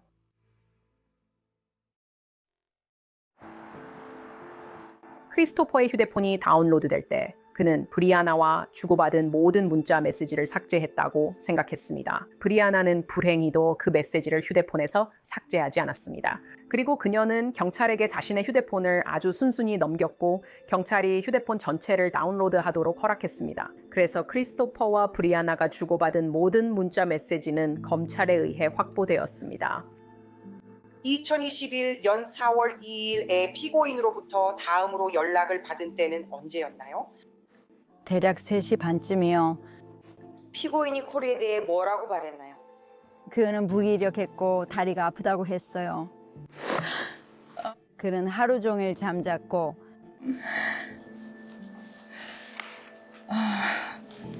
그는 토하고 그냥 몸이 안 좋다고 했어요. 그리고 저에게 코리의 보험 카드를 보내달라고 했어요.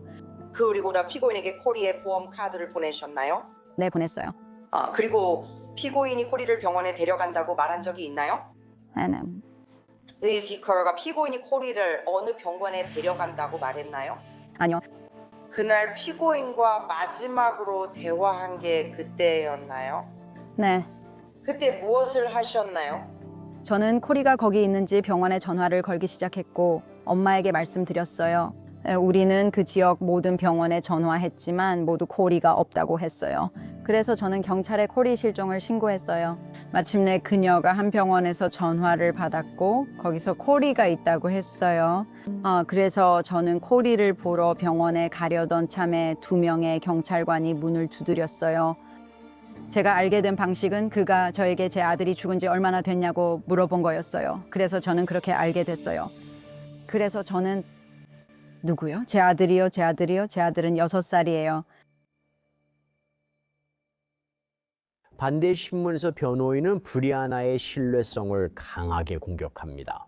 그리고 그들은 정말로 그녀의 중독 문제에 집중하고 있습니다. 보세요. 2020년 1월쯤에 당신이 약물 문제를 겪고 있었던 시점이 있습니다. 네. 네. 그리고 그 시점에서 당신은 코리의 양육권을 잃게 됩니다. 네. 알겠습니다. 어떤 약물을 사용하셨습니까? 메스암페타민. 그리고 그때 재활 치료를 받으러 갔습니까? 네, 약물 치료 프로그램에 다녔어요. 이제 4월 21일에 크리스토퍼가 당신에게 보험을 보내달라고 요청한 시간이 언제였나요? 대략 3시 반쯤. 이 페이스북 채팅에서 대략 3시 49분쯤이었던 거 기억나? 오후에 펄을 하는 사람에게 범프를 가져다 달라고 부탁했던 거. 그날이 코리 씨가 죽은 날이야. 마야, 그리고 에게 메스암페타민을 부탁한 건가요? 네.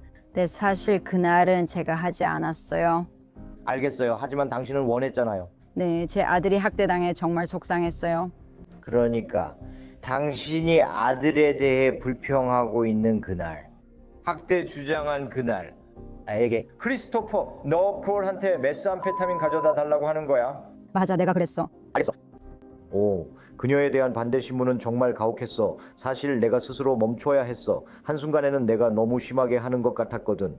나는 그녀의 약물 중독과 그녀가 가진 문제들에 대해 어느 정도 파고들었어. 그녀의 신뢰성 덕분에 내가 할 수 있어서. 신뢰성은 항상 중요해. 배심원들이 그걸 보길 바랐다. 검찰은 응급실 간호사 린지 카르나바를 증인석에 부릅니다. 그리고 그녀는 크리스토퍼 그레고르가 코리와 함께한 마지막 순간을 묘사합니다. 코리가 처음에 응급실 6번 방에 있었을 때 피고인의 태도는 어땠나요? 그는 감정이 없어 보였어요. 그리고 이때 코리의 상태는 어땠나요? 코리는 숨도 쉬지 않고 심장도 멈췄어요. 사실상 죽은 상태였죠. 대략 4시 51분쯤에 피고인이 다시 방에 들어왔나요? 그가 들어왔나요? 네. 그때 6번 방 안에 코리와 함께 계셨나요? 네, 있었습니다. 그리고 그때 코리의 상태는 어땠나요? 그의 심장이 뛰지 않았고 숨도 쉬지 않았어요. 피고인 6번 방에서 나왔습니까? 그랬나요? 그럼 피고인은 다시 6번 방으로 돌아온 적이 있나요? 아니요, 그렇지 않았어요. 그리고 코리와 함께 있었던 사람은 누구였나요? 저희였어요. 저희만 그들과 함께 있었어요.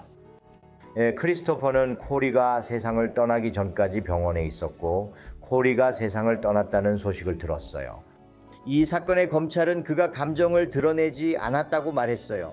충분히 감정을 드러내지 않았다고 했어요. 저는 그들이 감정을 표현하는 전문가인지 모르겠어요. 누가 다른 사람에게 감정을 어떻게 표현해야 하는지 하지 말아야 하는지 말할 수 있겠어요? 감정을 표현하라고요? 그는 방에 들어갈 수도 없어요. 저 사람 좀 봐요. 저 사람 좀 보세요. 그게 바로 그들이 말하는 감정 부족이에요. 그에게 의자를 줘야 했어요. 그는 위로할 수 없을 만큼 슬퍼하고 있어요. 저건 남자가 아니에요. 오, 맙소사, 내가 내 아이를 죽였어요. 저게 남자예요. 오, 맙소사, 내 아이가 죽었어요. 방금 그 영상을 봤나요? 제가 그 영상을 봤나요? 알겠습니다. 그 영상을 봤을 때 그가 우는 걸 봤나요? 제가 그가 우는 걸 봤나요? 그가 감정 표현한 거 봤나요? 그가 화난 걸 봤나요? 네. 그가 의자에 앉아야 했던 걸 봤나요? 그에게 사람들이 도와주러 오는 걸 봤나요? 프라이버시 스크린을 설치하는 것도 봤나요? 그 모든 걸 다 보셨죠? 그것에 대해 아는 게 있나요? 그래? 너는 항상 그랬지. 하지만 이번 경우에도 그랬지, 맞지? 좋아. 그러니까 그는 감정이 없었던 게 아니야. 그는 감정이 부족했어. 알겠어. 피고인 아버지 데이비드 그레고르가 변호인 측 요청으로 호출됐습니다. 4월 2일에 크리스토퍼에게서 소식을 들으셨나요? 네, 들었습니다. 그 대화에서 크리스토퍼 태도는 어땠나요? 히스테릭했어요. 그 사람에게서 다음에 연락을 받은 건 언제였나요? 몇 분 후 그는 아들을 잃어 위로할 수 없을 만큼 슬퍼했어요. 스태퍼드에 있는 병원으로 운전해서 내려가는 동안 아드님과 통화하셨죠? 맞아요. 맞습니다. 그리고 아드님과 이야기하실 때 경찰에 연락할 거라고 말씀하셨죠? 맞나요? 네, 그랬습니다. 그리고 병원에 도착했을 때 아들에게 경찰에 연락하겠다고 말한 후였죠. 아드님은 병원에 없었죠? 맞나요? 응급실엔 없었어요. 그리고 병원에 도착했을 때 코리는 가족 없이 혼자 있었죠. 맞죠? 맞아요. 그들은 저와 아내를 들여보내고 싶어 했어요. 그리고 당신의 아들이 떠난 후부터 당신이 도착할 때까지 코리는 병원에서 가족 없이 혼자 있었던 거죠. 맞나요? 제가 아는 한 당신이 코리와 만난 순간부터 크리스토퍼가 바넷으로 이사간 순간까지 크리스토퍼가 코리를 학대하거나 때리는 것을 본 적이 있습니까? 전혀요. 러닝머신 영상 본 적 있나요? 아니요. 알겠어요. 왜 안 봤어요? 보고 싶지 않으니까요.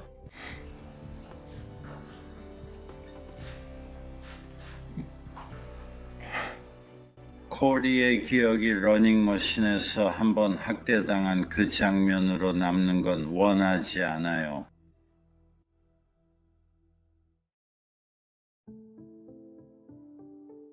소아과를 전문으로 하는 법의학자 토마스 앤드루 박사가 검찰 측 증인으로 호출됩니다. 이 모든 자료를 검토하신 후 고인의 사인에 대해 의견이 있으신가요? 네, 코리 씨는 둔기에 의한 가슴과 복부의 둔기에 의한 충격으로 심장 파열, 좌측 폐 타박상 및 파열, 그리고 간 타박상이 있었습니다. 그 고인의 사망 방식에 대해 의견을 내리셨나요? 코리의 사망 방식은 타살입니다. 이 코리의 경우 이러한 상처들은 그 형태와 분포로 볼 때 다른 사람에 의해 가해진 것과 일치합니다. 따라서 코리의 죽음은 타인에 의해 발생한 타살입니다. 이 사건에서의 앤드류가 핵심 증인이라고 생각합니다. 그가 바로 그 사람입니다. 처음으로 판단한 사람입니다. 둔기에 의한 충격, 외상, 그리고 학대가 부상을 일으켰고 그 부상이 죽음으로 이어졌습니다. 그가 보고서에서 언급한 두 가지 주요 소견은 간과 심장에 난 열상입니다. 그래서 그는 좌심실 내부에 심장의 부분 두께 파열이 있다고 했습니다. 이제 박사님, 그 파열의 심각성과 그것이 관련된 부분에 대해 배심원들에게 설명해 주실 수 있나요? 두께와의 관련성에 대해서요? 이 부상은 심각하며 코리의 죽음을 초래했습니다. 이 열상은 심장을 완전히 관통하지는 않았습니다. 근육입니다. 이것은 심장에 난 구멍이 아니고 심장을 관통하는 찢어진 상처도 아닙니다. 이 경우에는 부분 두께였다는 점에서 그렇습니다. 그의 심장은 적어도 몇 시간 동안은 이 부상을 보상할 수 있었습니다. 그래서 이 부상이 그의 죽음을 초래하게 된 것입니다. 심장은 보상하려고 노력하지만 결국 심장이 보상 능력을 잃게 되고 그는 결국 심정지에 이르게 됩니다. 그 외상 때문에.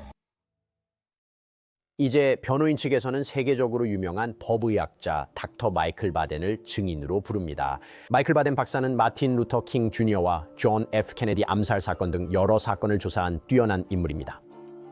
자, 박사님, 코리의 심장에 난 부상에 대해 많은 이야기가 있었습니다. 법의관 보고서에 따르면요, 제 기억으로는 심장의 1.5인치 길이의 열상으로 묘사되어 있습니다. 심장의 1.5인치 길이의 열상이 어떻게 생겼는지에 대해 의견이 있으신가요? 발생했다고 생각하십니까? 제 의견으로는 그 열상은 심장에 충분한 압박이 가해지는 지속적인 심폐소생술 압박으로 인해 발생했다고 생각합니다. 심장은 흉골과 흉추 사이에서 움직일 공간이 없습니다. 그래서 심장의 손상이 흔하게 발생하며 심장 열상이 가장 흔한 것은 아니지만 발생할 수 있습니다. 그렇다면 누군가가 심장에 1.5인치 정도의 열상을 입는다면 그게 치명적일 수 있을까요? 물론입니다.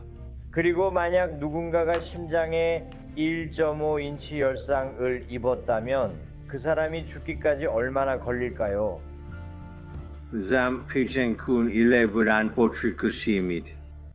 만약 그 부상이 오후 2시 2분에 발생했다면 그때부터 오후 3시 43분까지 그때 그러니까 그레고르 씨가 코리와 함께 병원에 도착했을 때 그는 이미 죽어 있었을까요? 그런 부상으로는 2분 이상 살 수 없습니다. 네, 확실합니다. 바덴은 아이에게 심폐소생술을 하던 중 심장에 생긴 열상이라고 주장하려고 합니다. 그건 사실입니다. 그런 일이 일어날 수 있습니다. 병원에서는 그런 일이 드물지만 그것만으로 열상 원인은 설명되지 않습니다. 간에 생긴 열상 말이죠. 제 생각에는 이 부상들의 발생 시기를 고려할 때 심폐소생술로 인해 생겼다고 보기에는 전혀 맞지 않습니다. 이런 염증 반응은 발생하는데 몇 시간이 걸리기 때문에 심폐소생술로 인한 것이라면 이런 반응이 나타나지 않았을 겁니다. 이 모든 소견들과 그 분포를 종합해 볼 때 이거는 심폐소생술과 관련된 것이 아니라 만성적으로 지속된 스트레스와 관련된 것이라고 생각합니다. 그래서 코리의 직접적인 사망 원인은 그가 사망한 날 입은 둥이 충격에 의한 부상이었습니다. 스트레스성 심근병증이 있다는 것은 지속적인 생리적 스트레스가 있었음을 시사하며 이는 대부분 지속적인 학대나 부당한 대우 때문이었을 가능성이 높습니다. 앤드류 박사가 발견한 심장 열상 외에도 그는 코리의 심장에서 스트레스 지표라고 부를 만한 것들을 발견했습니다. 그가 심장에서 발견한 변색된 흔적들은 코리 미셸로에게 가해진 만성적이고 지속적인 스트레스의 결과였습니다. 그는 그것이 올림픽을 준비하는 운동선수보다도 훨씬 더 큰 스트레스였을 것이라고 말했습니다. 이것은 코리의 심장이 누군가나 무언가에 대한 두려움 속에서 끊임없이 지내온 결과로 발생한 일입니다. 의사 선생님, 사망자의 몸에 멍이 든 것과 관련해서 선생님의 소견을 내리는데 중요한 의미가 있었던 발견이 있었나요? 의견에 대해서요. 아동학대의 가능성을 평가하는 데 있어서요. 타라박상이 그 자체로 생명을 위협하는 건 아니지만 부상의 양상과 분포가 아이가 학대를 받았다는 것을 시사합니다. 학대를 받았다는 것이죠. 그리고 코리는 턱 아래, 머리, 몸통 등 신체의 넓은 부위에 다양한 시기의 타박상을 가지고 있었습니다. 사진도 있었습니다. 이 왼쪽에 꽤 큰 타박상도 하나 있었습니다. 가슴에도 있었습니다. 그래서 제가 걱정한 건 타박상의 심각성보다 분포와 형태가 아동 학대를 암시한다는 점이었습니다. 학대였습니다. 앤드류 박사 증언의 중요성은 그가 코리 사망 전 부상 시점에 관한 핵심 세부 사항을 설명하기 때문입니다. 제 생각에는 이 부상들은 거의 같은 시기에 발생한 것으로 보입니다. 그리고 이 부상들의 발생 시점은 코리가 실제로 사망하기 최대 4시간 전에서 12시간 전까지로 추정될 수 있습니다. 2일 오후 5시예요. 앤드류 박사의 초기 소견에 따르면 치명적인 부상이 발생한 시점은 오전 5시경으로 추정됩니다. 그리고 2021년 4월 2일 오후 1시 사이로 추정됩니다. 이 시간대의 의미는 그 중간이 나뉘어 있다는 점입니다. 코리가 어머니의 보호를 받는 4시간이 있고 코리가 아버지의 보호를 받는 4시간이 있습니다. 박사님, 그 시간대를 좀 더 정확히 조정하기 위해 보신 추가적인 증거에 대해 말씀해 주실 수 있나요? 언급된 영상은 의도적으로 촬영된 것이 아니었고 사람도 나오지 않았습니다. 휴대전화가 이제 스모사 좌석에 있던 것처럼 보였습니다. 그리고 저에게 이 영상은 코리의 어머니가 그를 아버지에게 양육권을 넘기기 위해 데려다주는 장면이라고 설명되었습니다. 그리고 그들은 대화를 나누고 있었습니다. 이건 대략 9시쯤이었습니다. 코리는 질문에 답하며 대화도 잘했고 정상적으로 보였습니다. 들리게 말이죠. 그래서 그게 9시라면 제 생각에 5시부터 9시까지의 부상 시간대는 제외됩니다. 이런 부상을 입은 사람은 차 안에서 코리처럼 반응할 수 없습니다. 그래서 오전 9시부터 오후 1시까지로 범위를 좁힐 수 있습니다. 그 이상으로는 더 좁힐 수 없지만 저는 그 시간대가 코리가 부상을 입은 범위라고 확신합니다. 그가 저한테 물어봤나요? 글쎄요, 그는 당신의 또 다른 부모니까 그럴 권리가 있어요. 그리고 당신이 병원에 갔으니까 그도 그걸 볼 필요가 있어요. 저는 그가 꼭 보길 바랄 뿐이에요. 어디 있는지 잘 몰라요. 그에게 전화해봐요. 응, 그는 안에 있어. 그런데 차가 없네. 이상하다. 하지만 그레고르의 변호사 마리오 갈루치 씨는 앤드루 박사의 시간표에 의문을 제기합니다. 그리고 처음에는 사건이 4시간에서 12시간 사이에 일어났다고 의견을 내셨죠? 네. 그리고 나중에는 제공받은 몇 가지 사항을 바탕으로 의견을 바꾸셨죠? 그 이후에 맞죠? 틀렸습니다. 알겠습니다. 저는 제 의견을 바꾸지 않았습니다. 진주 선충보를 바탕으로 제 의견을 수정하거나 변경했습니다. 기본 의견은 여전했습니다. 추가 증거로 인해 그가 9시 이전에 그런 부상을 입었을 가능성이 없다는 점이 제시되면서 시간 범위가 좁혀졌습니다.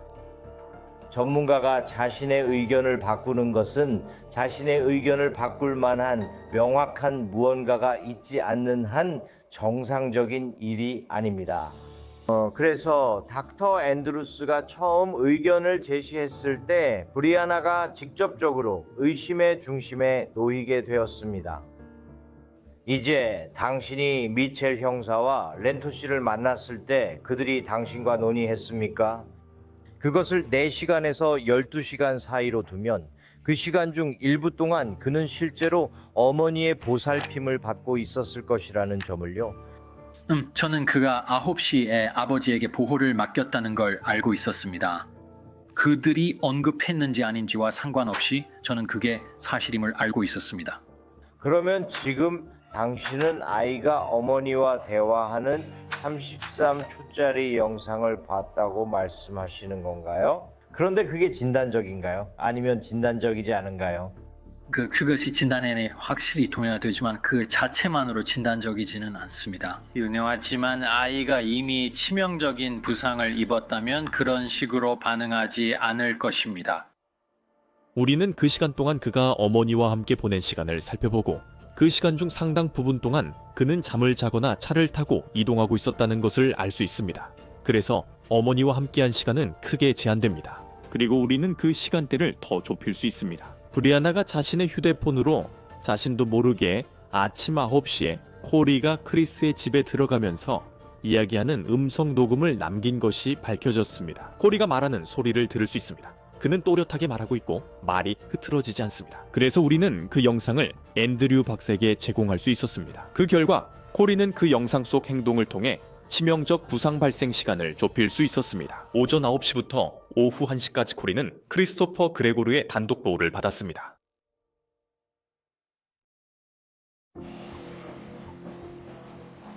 이제 변호인 측 의학 전문가 마이클 보든 박사가 코리 사망 원인과 방식에 대한 의견을 다시 제시합니다.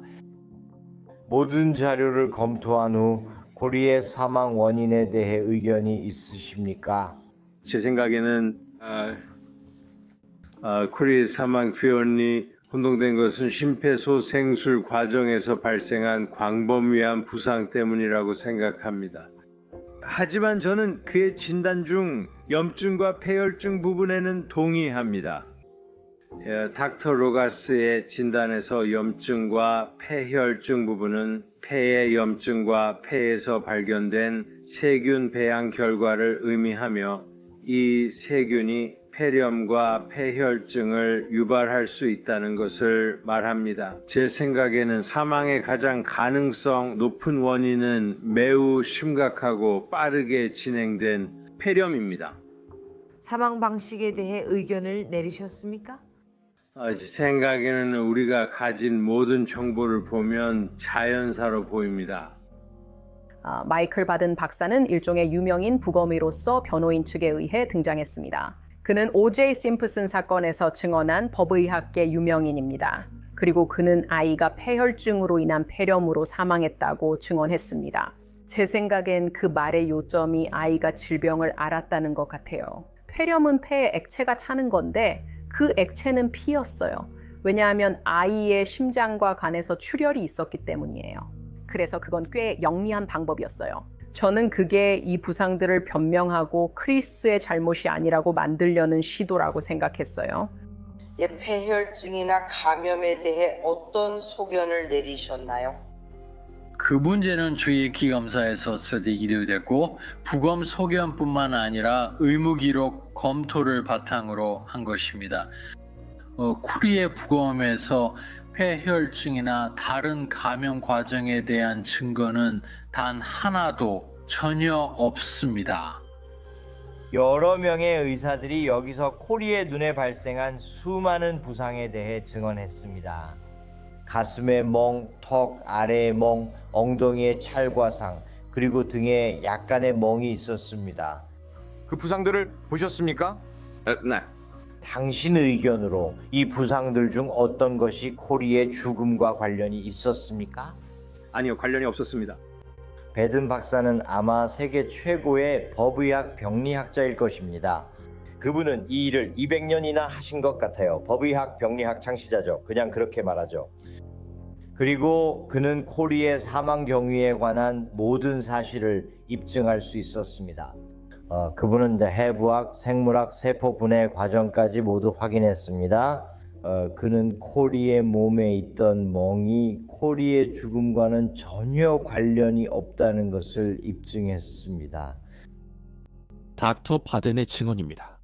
그것은 실제로 앤드류의 것과 비교되었고 그래서 마지막에 약간의 경쟁이 되었습니다.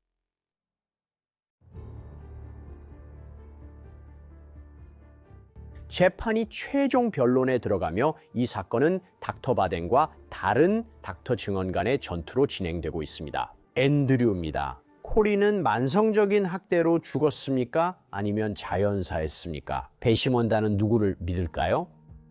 우리 모두 코리를 위해 정의가 실현되길 원하잖아요?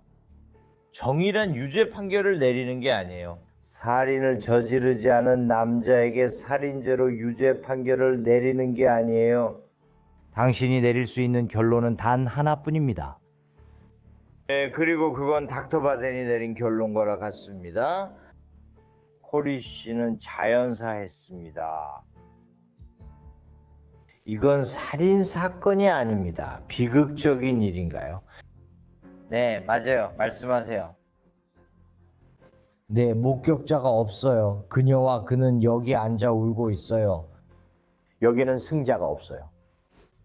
코리가 죽었어요. 그게 전부예요. 우리가 내릴 수 있는 유일한 판결이 있다고 믿습니다. 그건 크리스토퍼 그레고르가 죽이거나 학대하지 않았다는 것입니다. 코리입니다. 이 사건은 처벌에 관한 것입니다. 2021년 3월 20일 코리의 어머니가 코리를 데려왔습니다. 집에 데려왔습니다. 2시간이나 늦게요. 코리는 처벌을 받았습니다. 그는 러닝머신 위에 올려졌습니다. 이 러닝머신의 영상도 있습니다. 2021년 4월 2일 코리는 집에 14시간이나 늦게 데려와졌습니다. 코리는 벌을 받았습니다. 그를 사랑했던 사람이었습니다. 가장 심하게 가해진 둥이 외상, 즉 아동 학대였습니다. 이 레어닝머신 영상이 모든 것을 말해줍니다. 레어닝머신이 바로 신사숙녀 여러분, 피고인이 사용한 도구입니다. 학대의 도구입니다. 이 영상을 통해 4월 2일에 일어난 일이 사고나 실수가 아니었다는 것을 보여줄 수 있습니다. 그렇죠.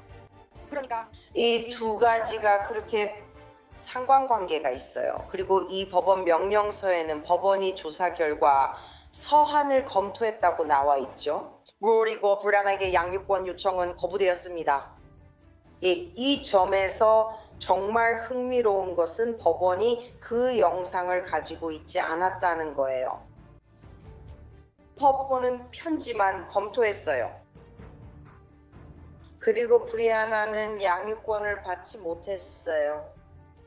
분명히 우리 중 부모였던 사람들, 그리고 자녀를 보호하고 어떤 해도 입지 않도록 지키기 위해 애쓰고 싸웠던 사람들은 모두 그랬죠.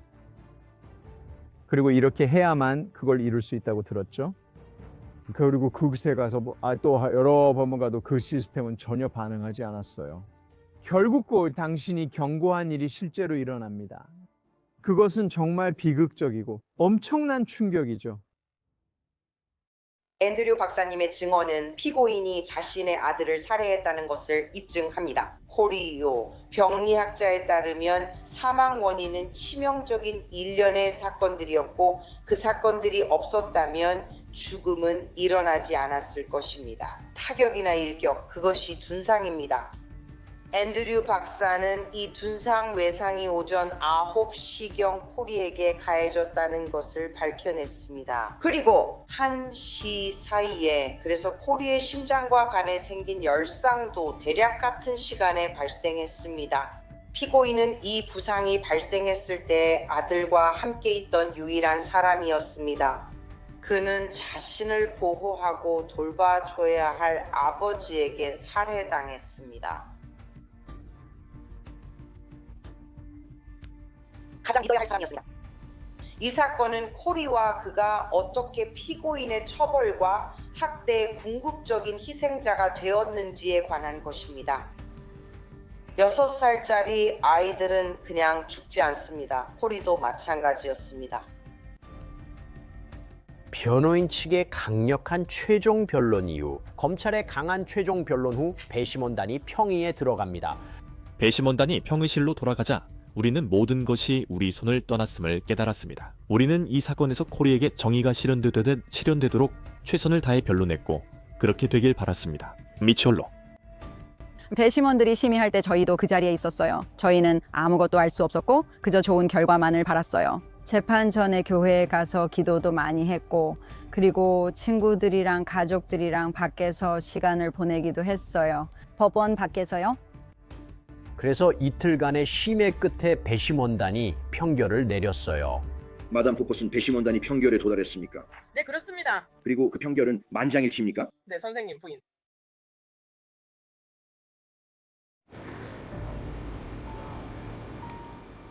부인 각 항목을 읽을 테니 배심원 만장일치 의견을 말씀해 주세요. 답변 부탁드립니다. 첫째, 아동복지 위태 혐의에 대해 어떻게 생각하십니까? 유죄입니다. 두 번째 혐의에 대해서는 어떻게 판단하십니까? 살인 혐의입니까? 무죄입니까? 살인 혐의에 대해 무죄라고 했을 때 난 내가 이긴 줄 알았어요. 나는 크리스가 무죄 판결을 받을 수도 있다고 생각했어요. 그 이유는 법 집행기관과 보호를 담당하는 기관들이 아직 그 일을 하지 않았기 때문이었어요. 그들은 계속 우리와 코리를 실망시켰으니 가능성이 있다고 생각했어요. 배심원단이 결정해야 한다는 건 알고 있었지만 확신이 없었어요. 중과실치사 혐의에 대한 평결은 무엇입니까? 유죄입니까? 그리고 네 번째 질문에는 답하지 않으셨습니다. 배심원장님 앉아주세요. 이제 배심원들에게 각각 의견을 묻겠습니다. 크리스는 살인죄에 대해서는 유죄 판결을 받지 않았지만 아동에 대한 중과실 과실치사와 아동 학대죄에 대해서는 유죄 판결을 받았습니다. 저는 과실치사 유죄 판결에 그저 감사했어요. 왜냐하면 이 모든 일이 처음 시작됐을 때는 크리스가 아무런 혐의도 받지 않을 거라고 생각했으니까요. 그러니까 유죄 판결에 감사했어요. 이 시점에 서기에게 만장일치 평결을 기록해 회의록에 남겨달라고 요청하겠습니다. 그들이 그를 중과실치사로 유죄 판결했을 때 정말 놀랐어요. 저와 바덴 모두 앤드류스를 강하게 비판했거든요. 그들이 바덴 박사를 안 믿은 건 이해할 수 없어요. 러닝머신 관련 혐의나 위험에 처하게 한 혐의는 별도의 재판이었어야 해요. 분리해서 진행했어야 했죠. 배심원들은 러닝머신을 보면 안 됐어요. 그 러닝머신이야말로 의심할 여지 없이 크리스토퍼 그레고르가 유죄 판결을 받은 유일한 이유입니다. 과실치사죄로.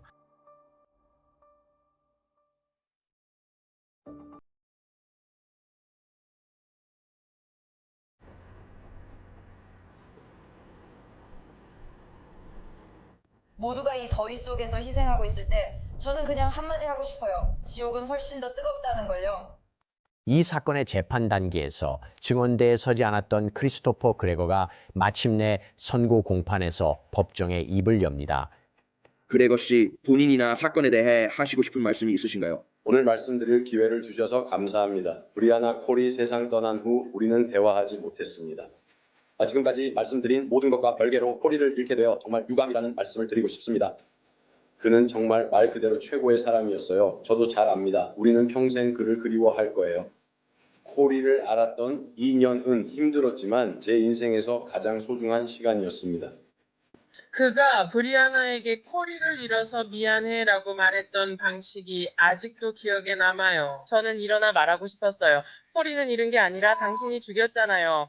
미안해요. 당신은 내가 우리 아들에게 이런 짓을 할 수 있다고, 내 인생에서 가장 소중한 사람을 해칠 수 있다고 믿는군요. 3월 20일 일은 용서할 수 없었어요. 브리아나, 당신과 양가 모두에게 사과드립니다. 코리가 그런 대우를 받은 걸 보게 해서 정말 죄송합니다. 코리는 그런 대우를 받을 사람이 아니었고 4월 2일 코리의 죽음에 제가 원인을 제공하지 않았음을 분명히 밝힙니다. 저는 제 아들에게 상처를 준 적이 없습니다. 저는 그를 사랑했고 지금도 여전히 사랑합니다.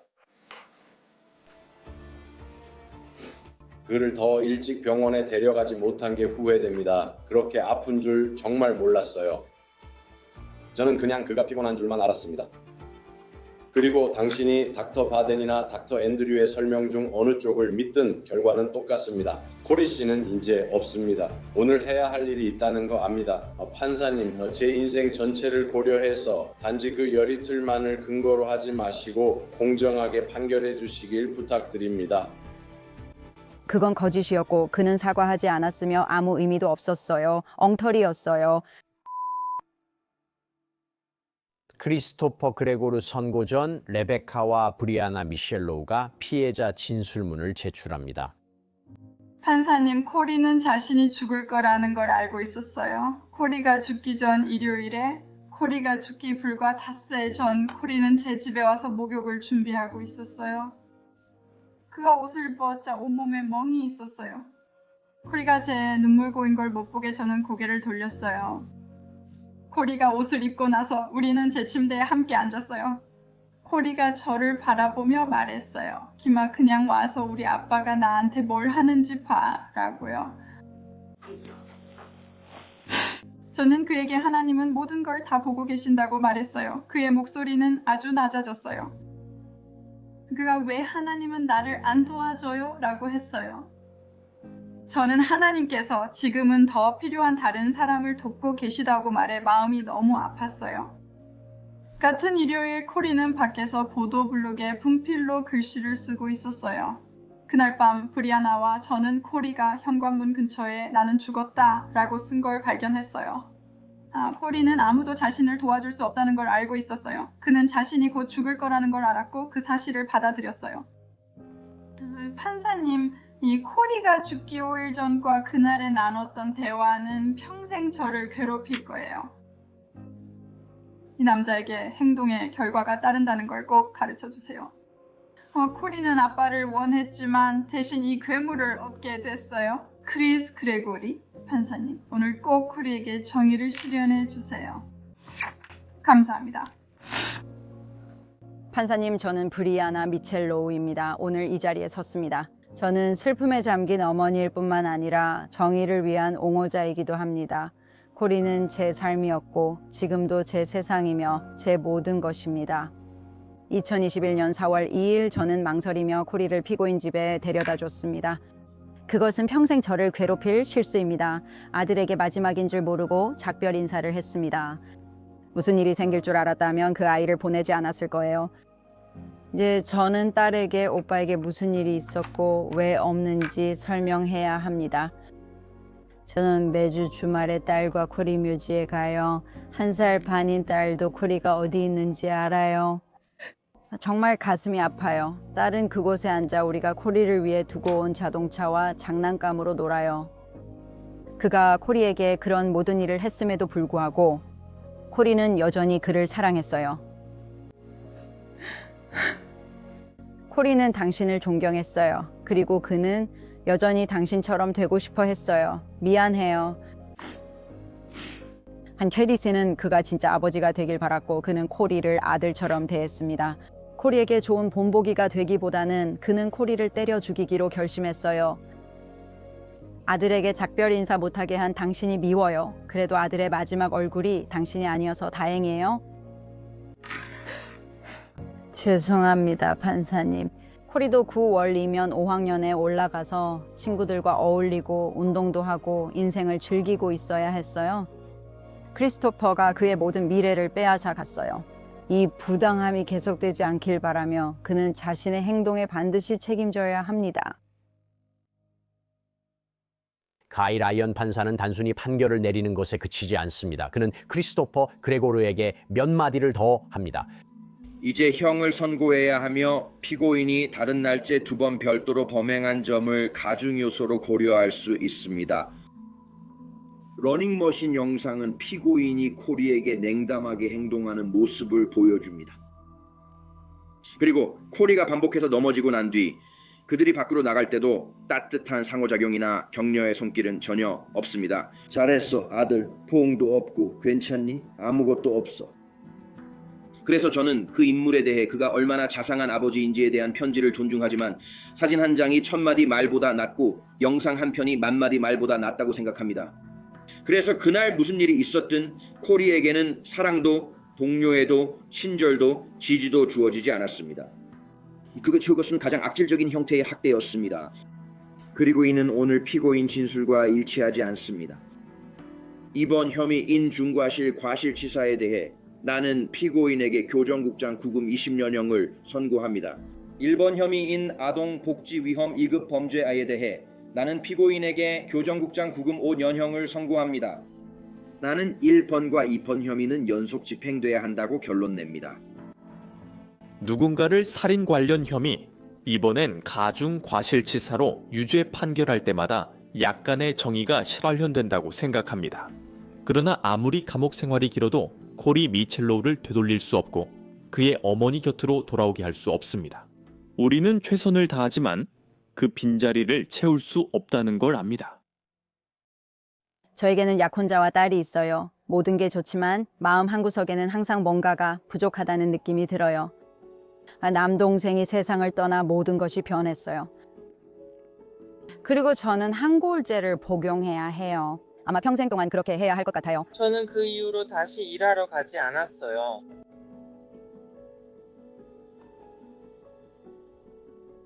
코리의 삼촌 진호입니다. 제 아들은 코리 사망 1년 후 세상을 떠났어요. 진호는 힘들게 중독과 싸우고 있었어요. 그는 한동안 약을 끊고 지냈지만 이번 일이 그를 한계까지 몰아넣은 것 같아요. 진호와 코리는 오늘 여기 있어야 하지만 아니다. 저는 딸에게 코리에 대해 자주 얘기해서 딸도 이름을 알아요. 우리는 딸과 함께 코리를 만나러 묘지에 갑니다. 저는 딸을 행복하게 해주고 최고의 부모가 되려고 노력해요. 여기가 코리가 그의 증조할머니와 함께 묻혀 있는 곳이에요. 그들은 함께 있어요. 그리고 우리는 여기 와서 코리와 함께 앉아 있어요. 우리는 코리가 혼자 있지 않도록 제 엄마와 함께 있도록 했어요. 코리가 떠났을 때 저는 하루에 3번씩 여기 왔어요. 떠나기 싫었거든요. 이제는 일주일에 1번 정도 주말마다 딸과 함께 와요. 거의 매주 토요일이나 일요일에 오죠. 그리고 물론 모든 명절마다 와요. 예전에는 야외용 의자를 가져와서 여기 앉아 있거나 아니면 담요를 깔고 그냥 여기 앉아 있곤 했어요.